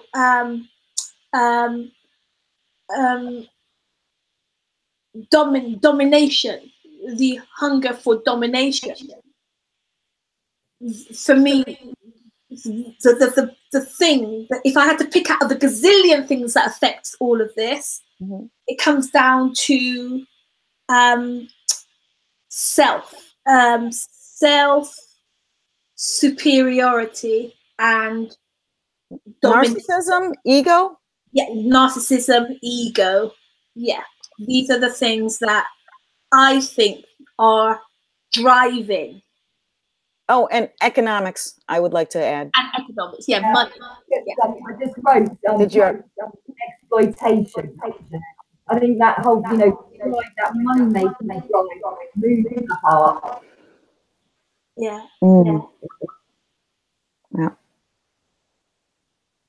Good. So just come into this final mindset before we draw our conclusions of the snow. So here is where we imagine that the situation that we're in actually turns quite cold and frosty. We're heading into winter. We've got a bit of political turmoil with Brexit and everything else going on. Arguably it is quite cold out there at the moment. What do we want to be doing in terms of these sorts of issues to continue, obviously, down the mission that we're seemingly in agreement on, that change is better? I think it's a great opportunity. I mean, we're coming off of Global Entrepreneurship Week here in Copenhagen. My company, Inspec, we did this. So every day we went to a cafe because I'm very attached to atmosphere and feeling, because I think something has to change. I'm tired of going to conferences and sitting in poorly lit rooms and having kind of a cold atmosphere, right? And having the speaker stand in front of the audience and having everyone sit there. And so I feel like we're in a range, like we're changing. People want, have different expectations. You want good coffee, you want good food, you want a nice atmosphere. At the same time, you want to be able to connect with people. And so we did an intimate, we had a local organic pizza and cocktail bar, which it's a restaurant, but it's very beautiful and it's very nice to sit in. And they have a very long communal table. So they have the communal table for walk-ins to sit together. So people are eating with each other. And this idea, and it's called Neighborhood, which is brilliant. I'm like, we want to talk about community. We're going to go have entrepreneurial conversations about entrepreneurial community at a place called Neighborhood, and, share some food, share some drinks, have a kind of let your hair down conversation. So every day we did, so Monday the 4 key areas for GEW at the global, the headquarters, include. So the first day we talked about ecosystems. The second day we talked about inclusion. Third day we talked about women, and the fourth day we talked about youth. And then we added the Danish version, and the one that actually I feel that GEW needs to integrate is sustainability. The Danish version, they did the SDGs, the Sustainable Development Goals. So the whole week they just talked about that. But we wanted to take it from the higher up, the leading organization, and then also integrate our own. And to sum it up, we did a mixer last night, just an entrepreneurial mixer to get together to have drinks or cocktails, mocktails, whatever, and just sit down, candlelight, having conversation, communal. I feel like that could be a nice thing to do in the winter, having conversations, showing that there is, in a positive setting, in a empowering environment, in a relaxing environment, in a non-confrontational environment, and saying and I guess connected to my love of food, as I mentioned earlier, and that food metaphor.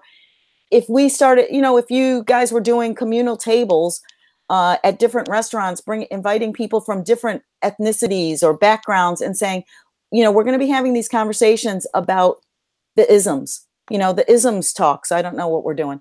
And then, you know, maybe I do an ism talk here in Copenhagen, and we focus, okay, let's talk about, you know, we want people, have a diverse group of people. We want, this is an inclusive conversation. We want to invite you, come break bread, which is traditional for being like a peace offering, right? We come together, we break bread together, we share our opinions, we talk about what could solutions look like in our local community, in our larger global community.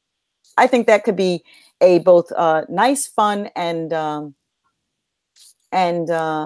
perhaps useful. So people so it doesn't feel like such a big thing. You're coming, you're having conversations. There is a moderator to keep it in check, but it is essentially just meeting people and sharing your views and setting it up so people can feel safe and not feel like they're going to come and get judged or feel stupid or feel like they can't say what needs to be said if it's also volatile. So if you're the oppressed, you know, we're not trying to make it only on terms of, we don't want the oppressor to feel sad and hurt. The oppressed have to also be able to say their truth and be able to say it how they see it. And we all, and in those circumstances, the moderator has to be able to manage that in a way that people don't, you know, it doesn't go into fisticuffs. Absolutely. Deon, what do you think on a cold day when, you know, feels like it's kind of moving against us, that we need to do to keep this change, this progress evolving in the right direction? I 100% agree that conversation is key. So a conversation and a commitment to being part of the change.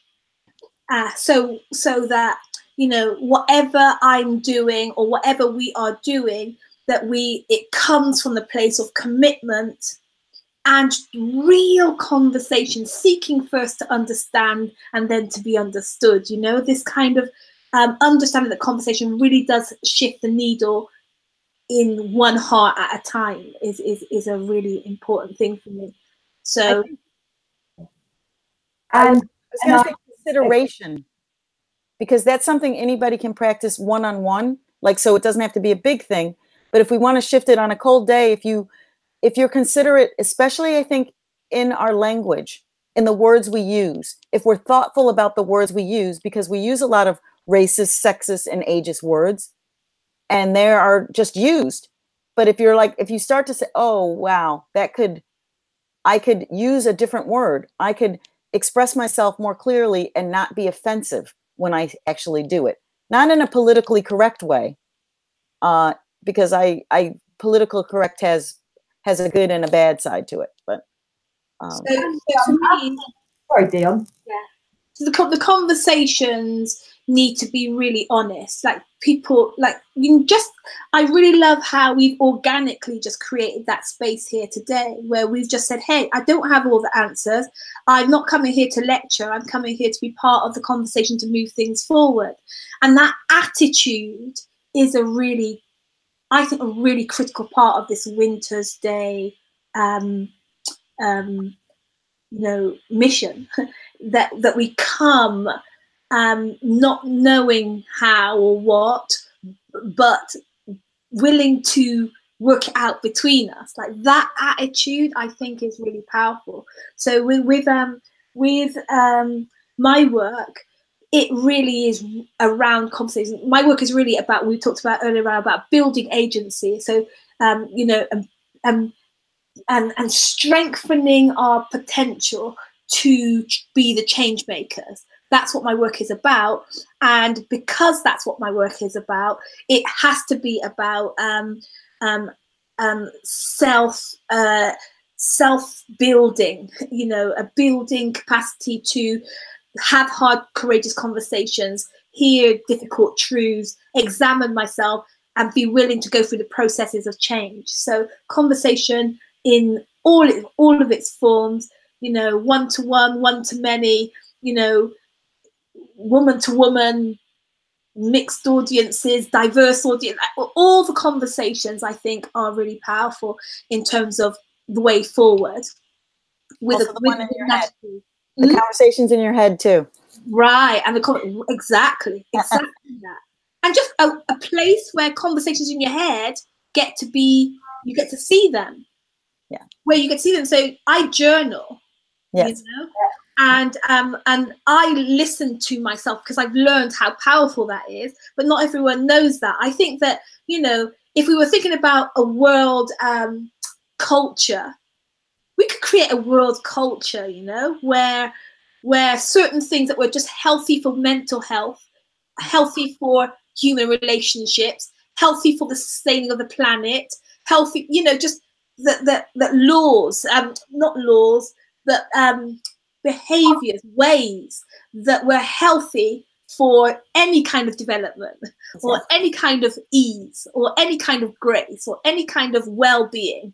Those laws we could just make it our habit to learn, to teach, to engage with those. Absolutely. And for me, in the snow, you know, if somebody else is feeling cold, like, and I've got my campfire going, come and sit by my campfire. Yes. You know, let me give you a hug if you're hurting, basically. And I've got that love there spare at the time, as such, you know, being able to help each other through in the different places. And Deon, as you were thinking there, you know, as you were talking, I was thinking, like, this is where the dynamic then changes again. Because me personally, I can absolutely give you a huge big hug and say, I'm so very, very sorry for that pain, that hurt that you encountered on that occasion. I might not have been there, it might not have been my fault, but your pain, I am sorry for that. Like, I can really hug you for that. Yeah. And I think that then starts to change the dynamic a lot, where we can be friends with each other without having to be in these camps, isn't it? Where you know, you can come and sit by my fire because my fire's lit. I might be the one walking through the dark, cold night on my own, and hopefully you've got a fire and you sit next to that one. That's the humanity of it, isn't it? Bringing it much more back to helping each other survive, being kinder at the end of the day. I think you used the word etiquette. And yes, we've got a responsibility to live in a society, neighbour to neighbour with each other, side by side. And my world certainly becomes much nicer when I'm kinder to other people. You know, I start to see more kindness around me. So that's where I'm coming from on a snowy day, almost making that added extension, you know, to carry a spec on one of my friends is cold when we're out and about. Yeah. Go that extra mile to help people a little bit more when the conditions are cold and frosty. So what is winning in all of this? What's our conclusion? I think the word conversation has come up, more conversations. This isn't a silver bullet solution. No one single event is going to solve such a massive problem. More of the same. I think that is, or extending, growing, moving, evolving those conversations is one of my winning goals without anybody else.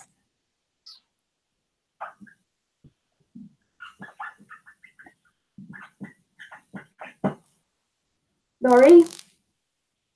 So are you asking us to think about what we're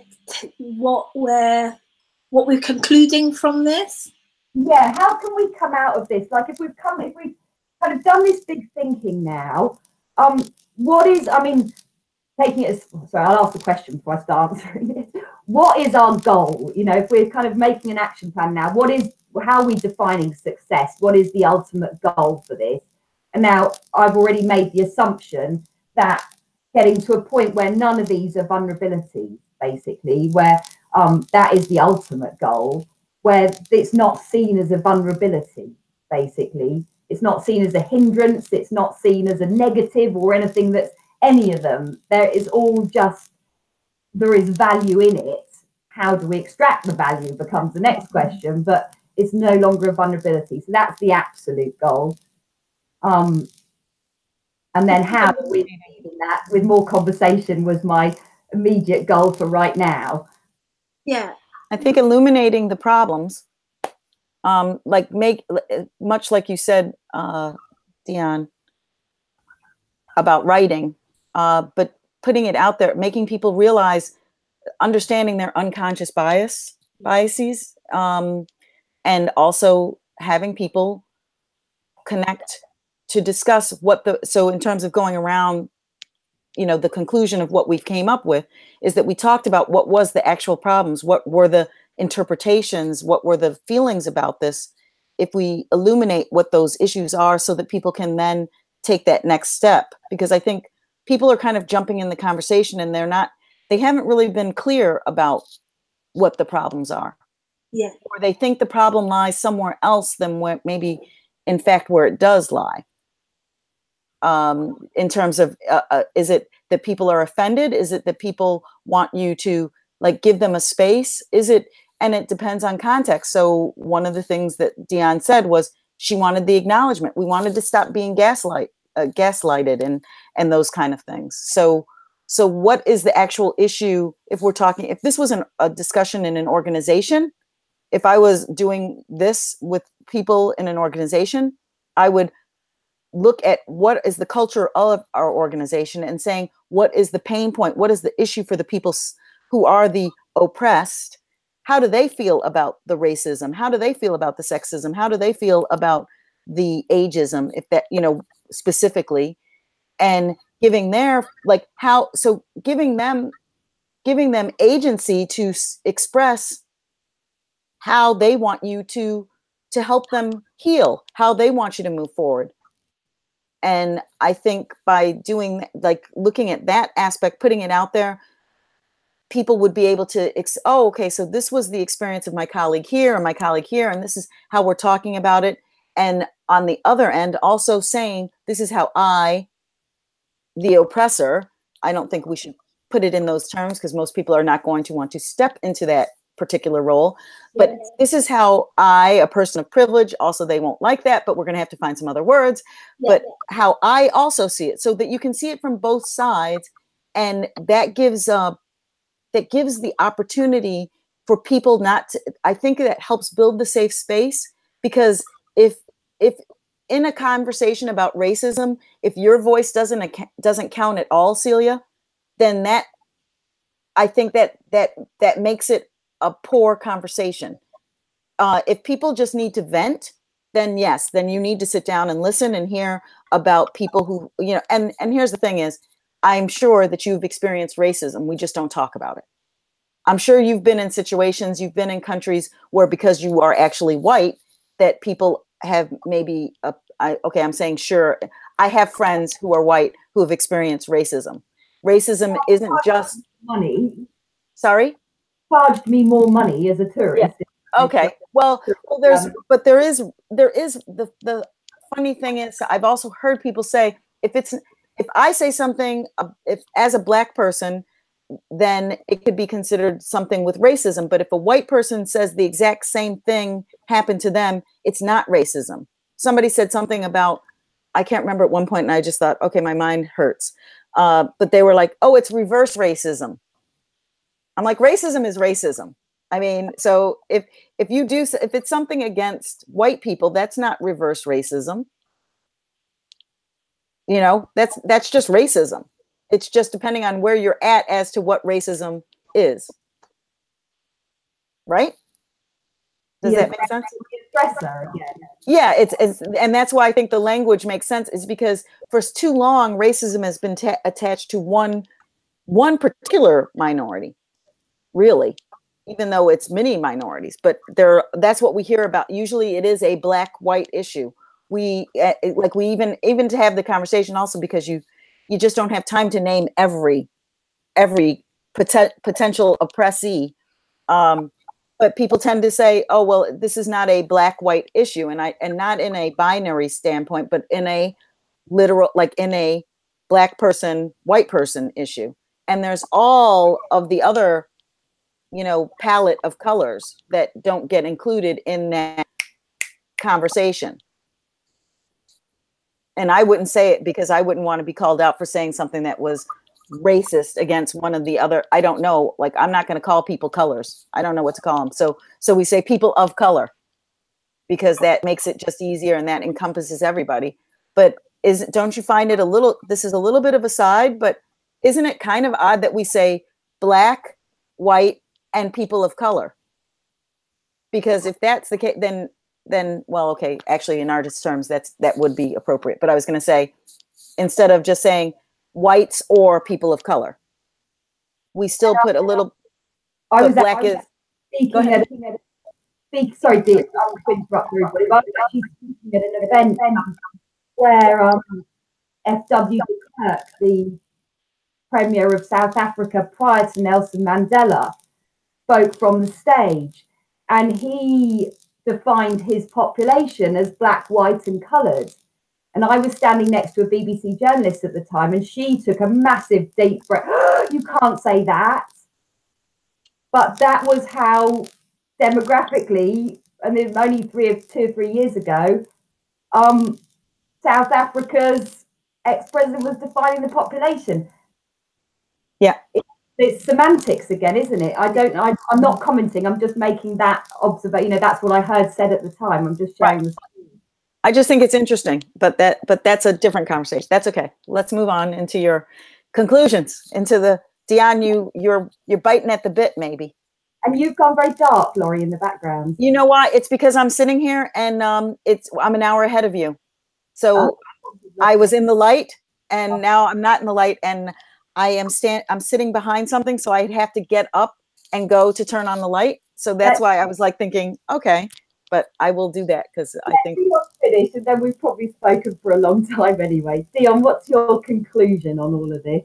So again, it's like there's so much I could say, so many little ideas. You know, I think every one conversation, choosing words carefully, you know, you could go from the very small to the grandiose in terms of responses. But, you know, just the overarching thought that I have is that there needs to be an understanding of why we need to change, why we need to re-embrace one raceness or, you know, equality or equal value. The question of why, I think we need to ask really, really critically. We need to be really focused on understanding for ourselves individually and for ourselves corporately, you know, whether that be in the home or the organization or a community or in a nation or whatever. We just need to ask ourselves, what is the benefit of us being one race? And do we want that? Do we want to be one race? And I think that we need, therefore, courage to be able to answer that for real. Because otherwise, it just feels like, because I know that there are some people who, if they were really honest, there are some entities that if it was really honest, they just want things to stay the way that they are. They just want things to stay the way that they are, you know, that white is not a race, everyone else is a race, and you know, women are beneath men, and older people don't have as much to offer as young people, and they just think that that's just right. That's just the way that the thing should be. And I think, you know what, like we're seeing with Trump, that when people get to say what they really think, then we get a chance to respond to what is real, you know, what is real. So then it gives a platform, it gives raise to a platform where we can say, actually, that's not true. Let's show you that that's not true. Are you interested in it not being true?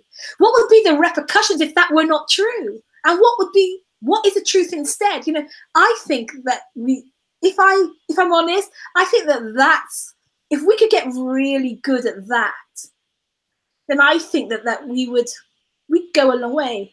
Now, a lot of people are offended by the things that, you know, some of the more notable public figures are saying about the isms. I welcome it because I think that's our opportunity to respond and decide for real, once and for all, if we really want to move forward. If we don't want to move forward, then any paper pushing, pen box ticking exercise is just frustrating for those of us who really want to see real change. I think transparency is the word.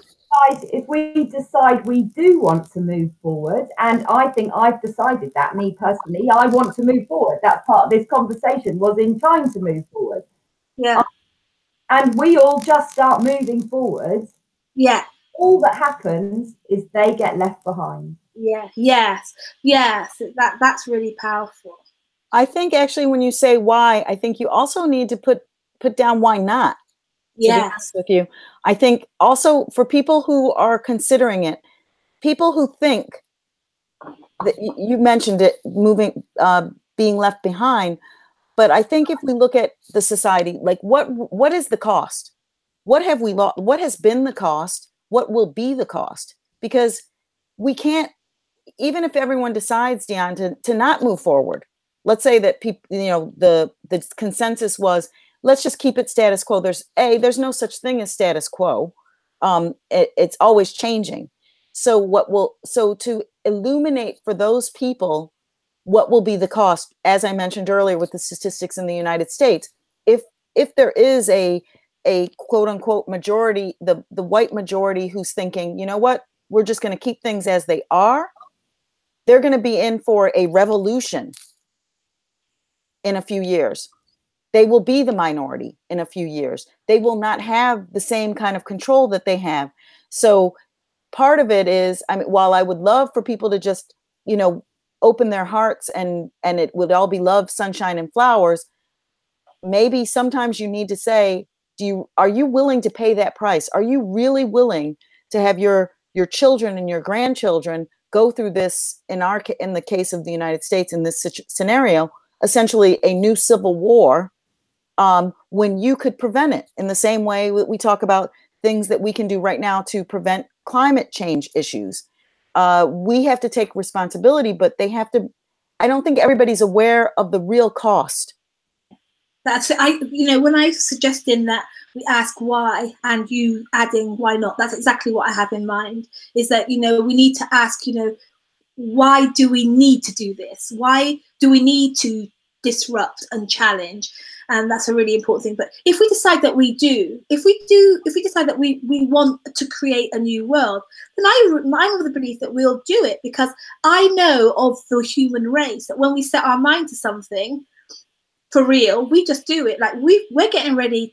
There are some people who are packing their cases, getting ready to go to Mars for their vacation, where we have 3D printing where we can print body parts. Exactly. We can do anything that we set our mind to, we can do it. The thing is, the question for me is, are we setting our mind to create in one race? I don't know. But if we are, whether that be just in our relationships with the people that we're connected to individually, or whether it be in our corporations, or whether it be in our nation, or whether it be globally, that we want to create this one race, equality, respectful, loving, equality, then I think that what we do is we start with the pain. We start with our pain. We start where there is conflict. We start where there is an adverse outcome. We start where there is a poor result. We start there and we start to look at what is causing this pain. What am I contributing to create this, and what is happening around me to create this? Because the nuggets, the gift for creating the strategy for creating the change is born out of that intelligence, that inquiry creates the pointers for what needs to happen for things to change.